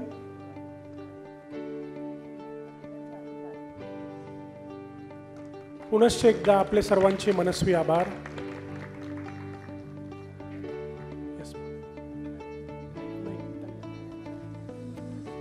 मला फक्त तुम्हाला प्लीज बसा 2च मिनटं, मी आपला फार वेळ घेणार नाही. मला फक्त विचारायचं आहे की what is the take home of today. आजचा काहीतरी 5 कलमी कार्यक्रम किंवा there has to be a take home. आता सगळ्यांनी एवढा 1 दिवस दिला आहे, त्यांचा एवढा वेळ दिला आहे आपण सगळ्यांनी, तर आपण पुढचा 1 वर्षांनी भेटणार, तर त्या 1 वर्षात आपण काय काय करणार. प्रतिज्ञा तर घेतली, आता कुठे गेली. For what next. 1 ते 1 वर्षांनी भेटणार, पण ह्या पुढच्या 365 दिवसात आपण काय करणार. We have to have a plan. Stronger legislation for safety, त्याची गरज आहे. मी एक पॉलिसी मेकर आहे, त्याच्यामुळे पहिलं मला तोच विषय मतात आला. आय गेस आपण जे संजय मगाशी म्हणाला, बऱ्याचदा आपण म्हणतो की एकत्र येऊया आणि व्हॉट्सअप नंबर घेऊन पुढे जात नाही कधी त्याच्या पुढे. Actually if it culminates into actual group, working group of creators, because नाही, मग किती लोकांचा ग्रुप होऊ शकतो. ॲटलिस्ट आत्ता जे इथे 100 लोक आहेत त्या लोकांचा तरी it should ultimately become a action group. कारण का आत्ता आम्ही 100 लोक पुढे, it has to become like a community event. तर मग एक व्हॉट्सॲपचा ग्रुप करूया. किती लोक, 100, 150, 200 असतील, त्याचा एक व्हॉट्सॲपचा ग्रुपनी तर सुरुवात करू. फक्त माझी म्हणजे मी असीन त्या ग्रुपमध्ये, फक्त वाढदिवस, दसरा, दिवाळीच्या शुभेच्छा नको. Let's be agenda driven and completely focused. काय होतं नाही तर एवढे मेसेजेस येतात, मग आपण बॉटमला जातो आणि त्याच्यात महत्त्वाचं कोणीतरी लिहिलेलं असतं आणि ते विसरून जायला होतं. तर एक ग्रुप करा आणि त्याच्यात तुम्ही तुमचे सगळे चॅनल्स टाका. First let start following each other. That will be the first step. Right. मी माझे फॉलोअर्स वाढवत नाही, हा गैरसमज नसावे. ओके मॅम मला एक सजेस्ट करायचं होतं की So, पहिला जस्ट व्हॉट्सॲप ग्रुप करणे आणि त्याच्यात प्रत्येकाने आपला अकाउंट टाकणे. So it's up to you whether you want to follow anybody or not. Okay, हे 2 गोष्टी झाल्या. पुढचे तिसरी गोष्ट, ओके आता आपण जे बोललो की इयरली करणार आहे. सो असे खूप सारे क्रिएटर्स आहेत जे 5-10 हजारावरती आहेत, पण त्यांचा कॉन्टेंट एवढा बाप आहे ना, आणि ते अचानक 100K वरती जाणार आहेत. आणि हे सो मला असं वाटतं की क्वार्टरली जर ठेवलं आपण, कारण की 3 क्वार्टरला आणि एवढा मोठा इव्हेंट ठेवायची पण गरज नाही नाही. क्वार्टरली म्हणजे किती, वर्षातून 4 वेळा आपण येस, भेटलं आणि एका पाहिजे. कॉलेजमध्ये. नाही 4 वेळा भेटायचं तर लोकेशन काय, एक मुंबई, पुणे, पुणे आमच्या साताऱ्यात पण चालेल मॅम. असं काय नको 30 जागा नको. पुणे आणि मुंबई खूप जवळ आहे. कोल्हापूरमध्ये आता खूप उत्तम क्रिएटर्स तयार होत Yes. आहेत. ओके, मग एक मुंबईला एक कोल्हापूरला. हे Yes. 2023-24 प्लॅन आहे. हा येस. किंवा 24चाच प्लॅन आहे हा, 23चा नाहीच आता. हा, तर कोल्हापूर, त्याच्यानंतर मराठवाड्यात. पुढे औरंगाबाद, येस. औरंगाबाद आणि नागपूर, एवढ्यानी तर सुरू करूया. येस. करेक्ट. मग मुंबई तर झालं आता, कोल्हापूर, औरंगाबाद आणि नागपूर, आणि मग परत पुढच्या वर्षी ह्याच वेळीच मुंबई. तर हे 4 2024मध्ये करायचे. पण ह्याचा अजेंडा कोण ठरवणार? ह्याचा अजेंडा ठरवायला आपण निलेश राऊतांवर जबाबदारी टाकूया, कारण का त्याच्यात everything has to have value addition आहे. तर why will you be a part of? सगळ्यांचाच वेळ महत्त्वाचा असतो. आणि most of the content creators आहेत ना, ते स्टुडंट फेजमध्ये आहेत. सो मला वाटतं आपण जर स्टुडंट आणि हे एकत्र करू शकलो ना तर खूप भारी होईल.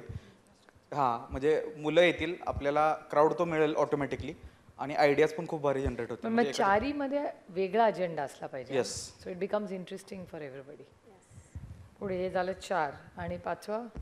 माझ्याकडे एक आयडिया आहे हां प्लीज. की प्रत्येक प्लॅटफॉर्म्स आहेत इंडियामध्ये, एक स्टेटचा रिजनल रिप्रेझेंटेशन पाहिजे. कारण it's been years that Bhadipa has been on YouTube asking YouTube to do creator academy, creator education in regional languages. Right now they are doing in English, कधी थोडंसं हिंदी आहेत, पण जास्त एज्युकेशन आहेत, मटेरियल्स आहेत English आहेत. So why don't we make it into Marathi? Why don't we take that ownership? We would love to do it in Marathi. The problem is investment. No, we could get a partner. Let's start working in that. इन्क्युबेटरची गरज आहे, कारण का जे मगासपासून आपण बोलतोय, जे छोटे content creators आहेत, आता 10,000 किंवा 5,000 त्यांना डायरेक्टली ती इन्व्हेस्टमेंट करणं शक्य नाही. They need that sort of master class. Hand होल्डिंगची गरज आहे. एक यूट्यूबची चांगली गोष्ट अशी की ते ना 2 ते 3 दिवसाचा मेळावा म्हणतो ना, जत्रा, क्रिएटर कॅम्प भरवतात. त्याच्यात चांगली गोष्ट अशी असते की प्रत्येक विषयाला इनडेप्थ खूप छान अभ्यास केला जातो. नवीन features, creator camps, creator camp. हो, आम्ही म्हणालो तर आपण करूया क्रिएटर कॅम्प 3 दिवसाचा. एक्झॅक्टली. तर आपण आणि बेटर करू शकतो जर तो एका दिवसापुरता मर्यादित नसेल. आणि मग 3 दिवसाचे आपण एक करून बघूया प्रयोग. करू शकतो. किती मुलं एखाद्या वर्कशॉपमध्ये असतील? 50 मॅक्सिमम. पण फॅनफेस्टला खूप जास्त मोठ्या प्रमाणामध्ये one-on-one interaction is important for the camps, I feel. So खूप छान लेक्चर्स आणि ते विषय आणि मग 50चा एक कॅम्प आपण पुण्यात करू शकतो ना. ते कुठे, तिथे राहायची पण जागा आहे. कुठलं ते SM जोशी ना, तिथे आहे ना राहायची सोय 50 लोकांची. मग तिथून सुरुवात केली तर एक लेट्स स्टार्ट समवेअर. या otherwise if you keep waiting for something big to happen, may happen, may not happen. मग एक कधी घ्यायचं आहे वर्कशॉप 3 दिवसाचं? का थोडं प्रेपरेशन कधी? मे. समर कॅम्प मे 2024. चला, आमची लोकसभा पण तोपर्यंत मतदान झालेलं असेल. आणि मॅम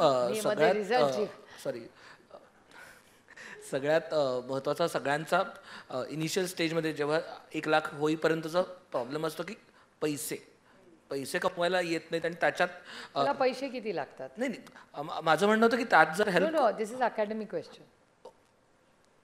पैसे किती लागतात? हां, म्हणजे साधारण एक स्टार्टअप तुमच्या टाईपचा करून तो पुढे न्यायला पैसे किती लागतात? म्हणजे इन्फ्रास्ट्रक्चर ना, फॉर्मॅटवरती डिपेंड करतं. म्हणजे सोलो कॉन्टेंट क्रिएटर असेल तर अगदी 15-20 हजारात चालू करू शकतो आणि जर भाडीपासारखं फिक्शन कॉन्टेंट करायचं असेल तर त्याची कॉस्ट जरा जास्त असते. आणि माझा मॅम मुद्दा हा होता की जर आपण आत्ता मगाशी बोलताना किंवा एजन्सीज आहेत बऱ्याचशा, पण जर ॲक्च्युली काहीतरी एक कॉन्टेंट क्रिएटर्समधनंच एक ग्रुप तयार झाला, कारण की मराठी ॲडव्हर्टायझर्स आहेत, मराठी ब्रँड्स आहेत ज्यांच्याकडे खूप पैसे आहेत, पण त्यांच्यापर्यंत आम्ही पोहोचू शकत नाहीत किंवा ते आमच्यापर्यंत येऊ शकत नाहीत. जे आहेत ते एका स्ट्रक्चर्ड नेटवर्कमधनंच येतात आणि ते स्ट्रक्चर्ड नेटवर्क आत्ता मिसिंग आहे. जे आहे ते मुंबईत आहे, ते फक्त लिमिटेड कॉन्टेंट क्रिएटर्सपर्यंतच पोहोचू शकतात आणि ते सगळे ऑलमोस्ट अमराठी आहेत आणि ते सगळे ऑलमोस्ट मराठी आहेत. एक्झॅक्टली.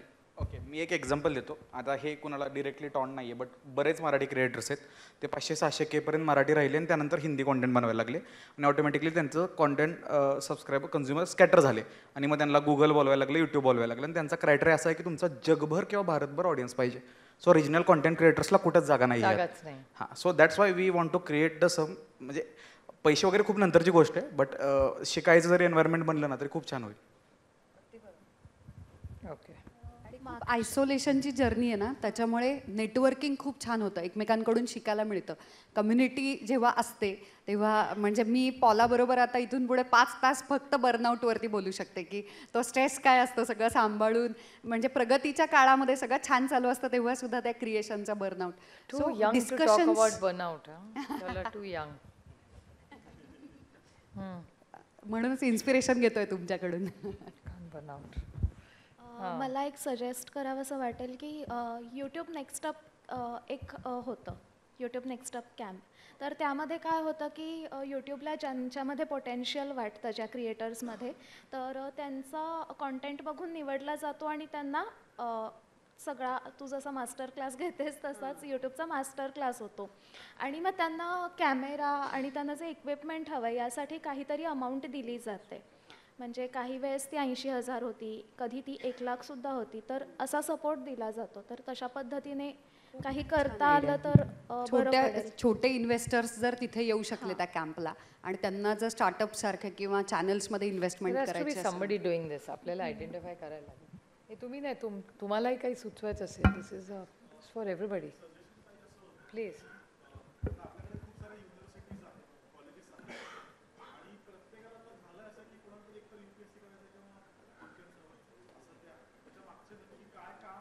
कुठे गेले? MGMचं जे कॉलेज आहे त्यांना पण तयार करतात. सॉरी, वन MGMचं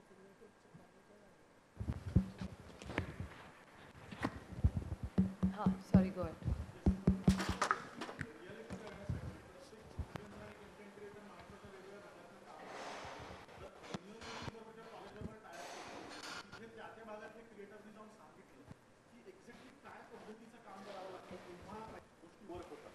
त्यामागचा सिरियसनेस कळला. तर जेव्हा मुलं विद्यार्थी दशेत आहेत SYTYला, तेव्हा असं वाटतं की मजा करून टाइमपास करून आपल्याला आरामात चांगलं क्रिएटर होता येतं आणि त्यासाठी मला अकॅडमिक्स माझं गिव्हअप करायचं. पण ती रियालिटी कळणं खूप गरजेचं आहे की नक्की काय पद्धतीचं काम करायचं. आणि हे कसं आहे की आम्ही आमच्या लेवलला त्या पोहोचू नाही शकत इतक्या लोकांपर्यंत. पण तेच कॉलेजवर कायम असतं.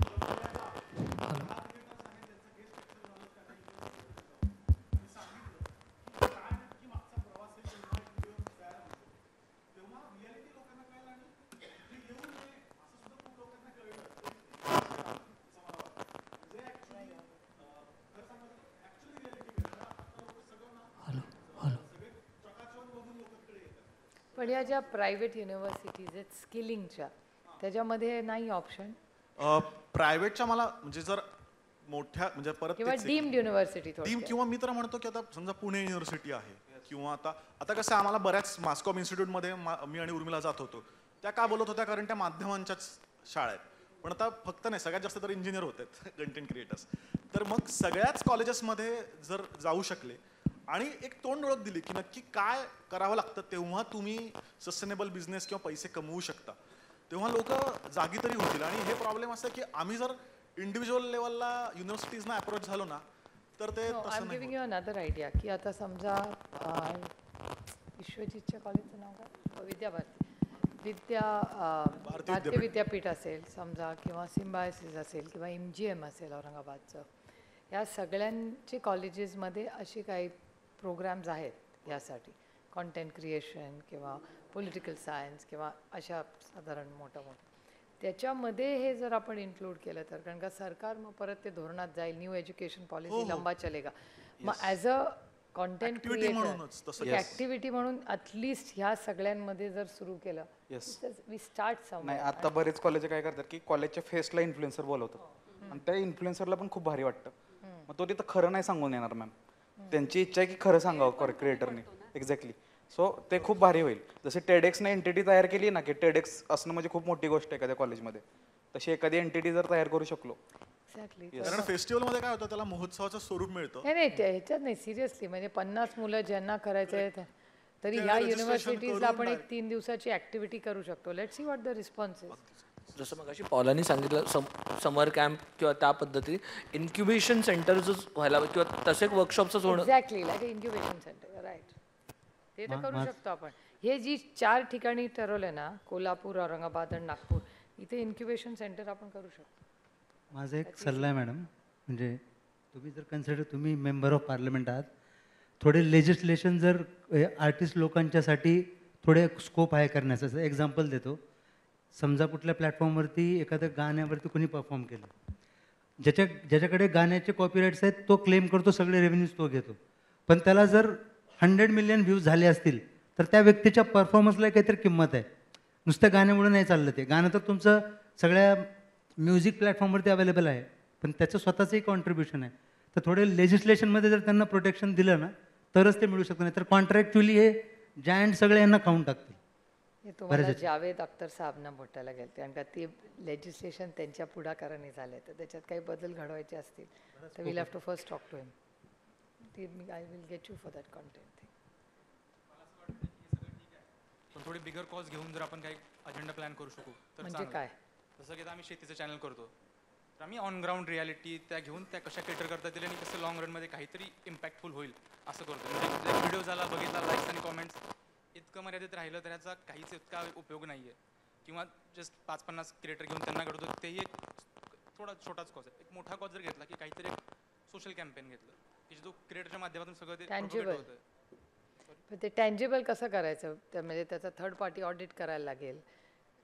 टँजिबल कसं करायचं? I am happy to listen and try and do. Policy लेवलला I am happy to support all of you, पण त्याचा एक काहीतरी इंटरेस्टिंग मुद्दा आहे. कारण का आत्ता काय होतं आहे, काही इंडिजिनियस कल्चरवरती जे कॉन्टेंट क्रिएटर्स आहेत छोटे छोटे, बरेच जण ओव्या आता रेकॉर्ड करायला लागले, आर्काईव्ह करायला लागलेत, पण त्या कॉन्टेंट क्रिएटर्सना ना ब्रँडचा सपोर्ट मिळतो ना पैसे मिळतात. आणि त्यांना आपण जर त्या या इन्क्युबेटर सेंटरमधनं किंवा कोणत्याही यशवंतराव चव्हाण सेंटर सर कोणतंही जर त्यांना सपोर्ट करू शकलं, कारण अल्टिमेटली डिजिटल कॉन्टेंटचा फायदा हा आहे, हे आर्कायवल आहे, हे चिरकाल राहणार आहे. आय विल कमेंट की दरवर्षी आम्ही 5 असे तुम्ही जे रेकमेंड कराल, पण ते it has to come with some, म्हणजे त्याला एक आपल्याला एक स्ट्रक्चर बनवायला लागेल की ह्या स्ट्रक्चरकडून आमच्याकडे रेकमेंडेशन झाले तर 5 लोकांची जबाबदारी आम्ही घेऊ to kick start the programme.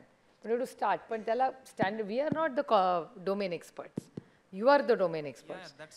तर आम्हाला तुम्ही एक्सपर्टीज करून जर वर्षातून 5 एका सर्टन लिमिटमध्ये करून दिले, will support 5. So Google news इनिशिएटिव्हच्या अंतर्गत Google gives these kind of scholarship to certain.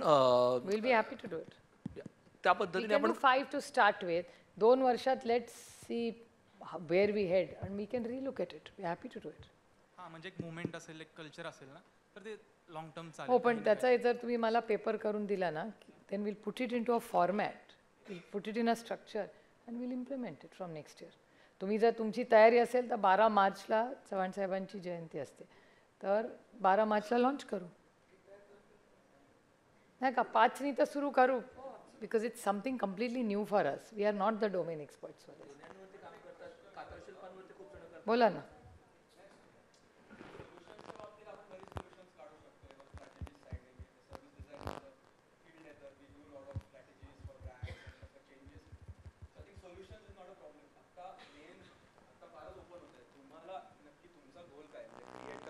उभे करायचे गावागावात की we need to understand what is the main mission we are going after, then solutions That's why I can asked be. you what is tangible.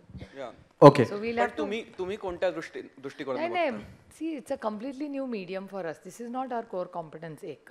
पण तसे we are सुकीत sir बोलले ना की ज्यांना क्रिएटर बनायचं त्यांना जास्त क्लिअरिटी आणि ज्यांना क्रिएटर नाही बनायचं त्यांना अजून क्लिअरिटी की नक्की चालतंय काय. That's it. Yeah, so somebody has to define that, then only solutions can be formed. कारण आता So solutions are all over the आपण place. जर 4 वेळा भेटलो ना तर आपण 4 वेळात डिफाईन करू शकतो. समजा तुम्हाला असं वाटतं scholarship is a beginning which is टँजेबल, तर मग आपण 12 मार्चला 5 स्कॉलरशिपनी सुरुवात तर करू. Will see where we will end. 4 हे जे कार्यक्रम वर्षातून घ्यायचे जिथे आपण भेट होईल, चर्चा होईल, एवढ्यानी तर सुरुवात करू. आफ्टर 1 इयर, आज नंतर 1 वर्षात 2 गोष्टी करायच्या आपल्याला. हे 4 एक तर फॉलोअप व्हॉट्सॲप ग्रुप करायचा, इयरली 4 वेळा वेगळा अजेंडाज घेऊन 4 ठिकाणी वर्षातून भेटायचं. मुंबई, कोल्हापूर, औरंगाबाद, नागपूर. अजेंडा त्याचा काय असेल तो निलेश राऊत आणि स्टुडंट्स मिळून सेट करतील. एक 3 दिवसाचं वर्कशॉप मेमध्ये 2024मध्ये पुण्याला घ्यायचं. जसं यूट्यूब क्रिएटर कॅम्प करतात त्या पद्धतीचं हे असेल. त्यानंतर कॉलेज युनिव्हर्सिटीजमध्ये काय करता येईल, ती 4 युनिव्हर्सिटीज ज्या प्रायव्हेट डीम्ड आहेत, दे हॅव कम्प्लीट फ्लेक्सिबिलिटी, त्यांच्याशी चर्चा करून बघायचं की ह्या पर्टिक्युलर व्हर्टिकलसाठी काय करता येईल का. आणि आमच्याकडून 12 मार्चपासून 5 आम्ही फेलोशिप्स देऊ. Let see how the story unfolds. एवढं तर करू 1 वर्षात, then will see where we are. And the whole idea is about networking, thinking, evolving. And we have to represent modern Maharashtra. We can't badi soch rakho. You know, we can't be cluttered. आता काय होतंय, मला चिंता नवीन पिढीची अशी वाटते की तुमच्यापेक्षा जास्ती मॉडर्न मी आहे. मी साडी नेसते, तुम्ही वेस्टर्न कपडे घालता, पण मी जास्त मॉडर्न एवढ्यासाठीच आहे की माझी श्रद्धा आहे, पण माझी अंधश्रद्धा कशावर नाही. माझ्या मोबाईलवर पांडुरंगाचा फोटो आहे, पण मला माहिती आहे इलेक्शनला तो नारळ फोडून मला पास नाही करणार आहे, त्यासाठी मला कष्ट करायला लागणार आहेत. These are small things. किंवा आज मी बघते नवीन पिढी, आता परवा मी कुठल्या शहरात गेले होते तेव्हा ते सगळे एवढी चालत होते, मग 12 नारळ लावले होते आणि मग सगळे बिन चपलेचे चालत होते. म्हणजे हे कुठे चालले सगळे बिना चपलेचे चालत, त्यांचं काहीतरी चाललं होतं. See, I am not so ritualistic. त्याच्यामुळे मला असं वाटतं ही नवीन पिढी एवढी रिच्युअल्समध्ये अडकायला लागली आहे की सायंटिफिक टेम्परमध्ये वाय, व्हॉट, हाव हे कोणी विचारतच नाही.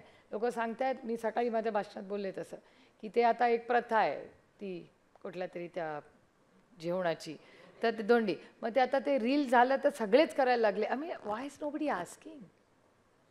कोणी का विचारत नाही की दोंडी जेवण आम्ही करणार नाही. इट्स ओके, तुम्ही आर्काईव्ह म्हणून करा ना ते.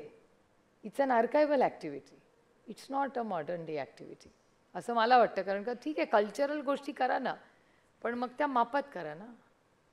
त्याच्यामुळे we have to look at all this, we have to talk about it, and you represent modern India.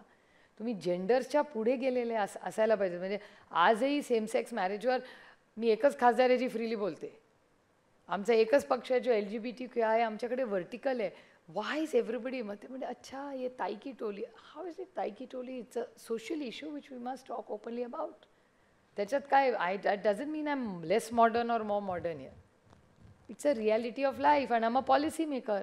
Policy maker has to include everybody is my stakeholder. त्यामुळे ह्या सगळ्या गोष्टीची चर्चा तुमच्या या सगळ्या प्लॅटफॉर्म. आणि म्हणजे मगाशी तुम्ही म्हणत होता की हे ब्लॉगिंग, कॉमेंट्स लोक करतात. या देशात रिकामटेकडे खूप लोक आहेत, त्यांना वेळ आहे, मग आपल्याला वेळ नाही आहे. त्याच्यामुळे ना आपण कॉमेंट करतो ना मी बघत पण नाही. मी त्या लाईन ब्लॉक करून देतो. तुला जे रिकामा बोलायचं ना तू बोलत राहा. तुझ्या आयुष्यात मी रेलिव्हंट आहे म्हणून तर माझ्यावर टीका करते ना, तर कशाला केली असते. त्यामुळे तसाच विचार करायचा. You can get trapped in this negative thinking.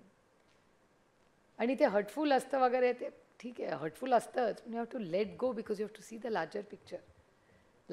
आणि आपण नेहमी सोशल इश्यूजमध्ये, म्हणजे माझी अपेक्षा आहे की तुमच्या या सगळ्या ॲक्टिव्हिटीजमध्ये एक सोशल मॉडर्न महाराष्ट्र जो आपल्याकडे होता तो आता कुठेतरी थोडासा रिग्रेसिव्ह व्हायला लागला. हे मला नवीन पिढीच्या कृतीतून दिसत राहतं. त्यामुळे श्रद्धा ही असलीच पाहिजे, ती तुमचा पर्सनल विषय.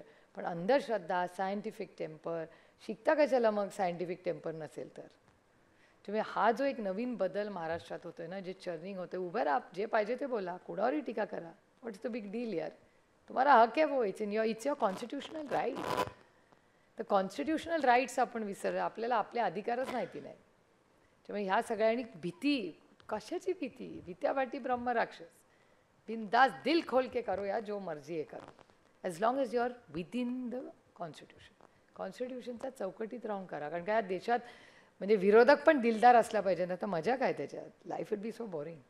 तर हा जो मोमेंट आहे ना, तो आपण सगळ्यांनी करायला पाहिजे. That is my outcome of meeting all of you. I want to think what is the name. म्हणजे when I get really old, मला कुठल्या तरी अशा म्हणजे कुठल्या तरी अशा अफगाणिस्तान टाईप कल्चरमध्ये नाही, जे कपडे जज करतायत, लोक जज करतायत, टिकली जज, प्लीज यार, बहुत बडे इश्यूज आहेत देश में. सो आय थिंक ह्या सगळ्याचा मोठा विचार करून तुम्ही सगळ्यांनी ते चार्ज घेतला पाहिजे. Because you are next in line, we are just the मिडलला. म्हणजे पुढचा महाराष्ट्र तुम्ही घडवणार आहात, आम्ही थोडी will be old and gone by then. त्याच्यामुळे तो खरंच मॉडर्न महाराष्ट्र जो चव्हाण साहेबांच्या मनातला होता, त्याच्यात आपण जे आज विषय काढतो ना, ह्याच्यावर विषयच नव्हते. म्हणजे मला विचाराल तर आपल्या आधीची किंवा तुमच्या आईवडिलांची पिढी ही विचारात जास्ती प्रगल्भ होती तुमच्यापेक्षा. कारण का सिनेमा आता कुठलाही आला तर तो तोडो फोडो त्या काळात नव्हतं. खूप जास्ती म्हणजे आज ज्यांना कॉन्ट्रोवर्शियल सिनेमा आपण म्हणतो ते त्या काळात होऊन गेलेत, आणि त्यांनी पाहिले पण, एन्जॉय पण केले आणि ॲक्सेप्ट पण केले, जे आपण तयार नाही होत करायला. छोट्या छोट्या एखाद्या शब्दावर आपण भांडत बसतो. त्याच्यामुळे तुम्ही याला influencers, you can influence for the better. त्याच्यामुळे तुमचा हा जो टॅलेंट आहे, I respect that talent and I am looking to learn from you की as a policy maker what more can we do for this intellectual content of the state. You are the brain, we don't want it to get drain. त्यामुळे सगळ्या गोष्टीचा please गांभीर्याने विचार करा, ह्याचं documentation करू आणि टप्प्याटप्प्याने will evolve. The story is going to evolve. असं ओव्हरनाईट मी सांगू शकत नाही, पण टँजिबल्स 2 वर्ष, 3 वर्ष आणि 5 वर्ष is what we should look for ourselves. त्याच्यामुळे I will end my note की फीडबॅक फॉर्म दिला आहे सगळ्यांना. फीडबॅक फॉर्म आहे, ऑनलाईन फीडबॅक फॉर्म आहे. तर त्या फीडबॅकमधून पण आम्हाला जर गोष्टी परत आल्या तर आपल्याला पुढची जी म्हणजे कोल्हापूर, औरंगाबाद, नागपूर कुठेही आपण भेटणार असलो तिथे will love to get your feedback. म्हणजे अजून काही सुधारणा करता येईल तसं टप्प्याटप्प्याने आपण करूया. आज आपण पूर्ण महाराष्ट्रातून या कार्यक्रमासाठी उपस्थित राहिला, तुमचं मी मनापासून स्वागत करते, आभार मानते. आणि एका नवीन नात्याची एक सुरुवात ही आहे. आपल्याला पुढची अनेक वर्ष चांगलं काम महाराष्ट्रासाठी आणि देशासाठी करायचं आहे आणि आपल्या मराठी भाषेसाठी करायचं आहे. ते फक्त आपल्या कुठल्या शाळेत जातात त्याच्यापेक्षा शाळेत सगळ्यांची मुलं इंग्लिश मीडियममध्ये जातात. आणि तुमच्या सगळ्यांचं मी मराठी इंग्लिश ऐकून मलाही कौतुक वाटलं. म्हणजे एवढे इंग्रजी शब्द आता खरंच मराठी मुलंही वापरायला लागली आहेत जी मराठी मीडियममध्ये शिकतात. तर याच्यासाठी बदल करण्यासाठी आपल्याला मराठी भाषा जपण्यासाठीही आपल्याला सगळ्यांना थोडंसं काम करावं लागेल. किंवा तुम्ही होणार आहे की नवीन शब्द जे येतात, आपण म्हणला मगाशी की नवीन शब्द येत आहेत, मग तो शब्दकोश वाढवायचा, महाराष्ट्र सरकारबरोबर काय काम करायचं, या सगळ्यात खूप करण्यासारखं आहे खरं तर, करायचं म्हणलं तर.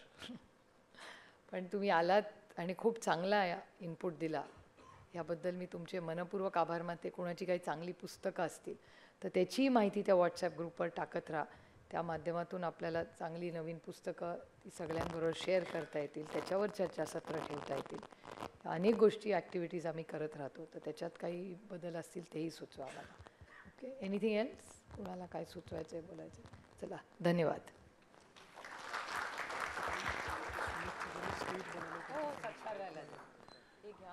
मी सन्माननीय ताईंना विनंती करतो की त्यांनी हे जे क्रिएटिव्ह समिटचं जे क्रिएटिव्ह स्टेज ज्यांनी तयार केलं आहे ते आमचे पुरस्कार विजेते, राज्यस्तरीय युवा पुरस्कार इनोव्हेशन कॅटेगरीमधले पुरस्कार विजेते माननीय सुमित पाटील व टीम यांना मंचावर आमंत्रित करतो. सन्माननीय मान्यवरांना विनंती करतो की त्यांनी यांचा सन्मान करावा. बोला मॅम.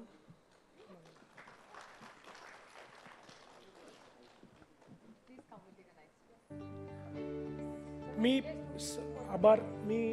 आभारासाठी समृद्धीला विनंती करतो की तिने 2 मिनटं एक मान्यवरांचे आभार मानावे. येस. आज सकाळपासून जे वेगवेगळे सेशन्समध्ये पार्टिसिपेट झालेले होते स्पीकर्स, मी त्यांना इन्व्हाइट करतो, कृपया आपण स्टेजवरती यावं, आपण सगळे ग्रुप फोटो घेऊया. समृद्धी.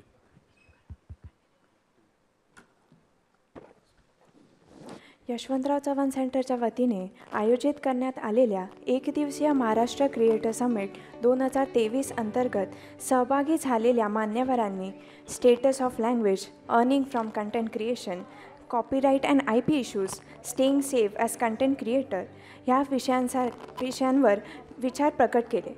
त्याबद्दल मी यशवंतराव चव्हाण सेंटरच्या वतीने त्यांचे आभार मानते. तसेच ह्या कार्यक्रमासाठी भाडीपास विषय खोल, खासरी TV, अमुक तमुक ह्यांचे विशेष सहकार्य लाभले, त्यांचे मी आभार मानते. तसेच हा कार्यक्रम यशस्वी होण्यासाठी ज्यांनी ज्यांनी प्रयत्न केले त्या सर्वांचे आणि आपण या कार्यक्रमास उपस्थित राहिलात व चर्चेत सहभागी झालात, आपले पुन्हा आभार मानते.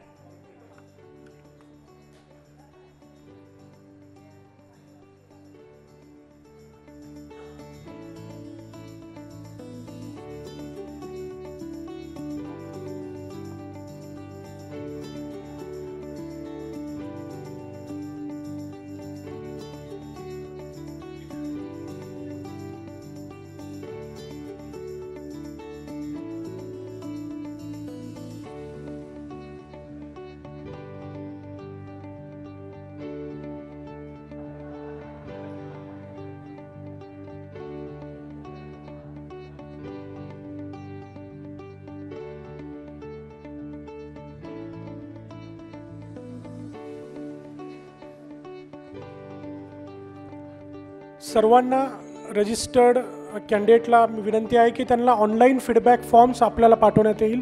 कृपया ऑनलाईन फीडबॅक फॉर्म आम्हाला भरून देण्यात यावा. सर्वांचे मनस्वी आभार.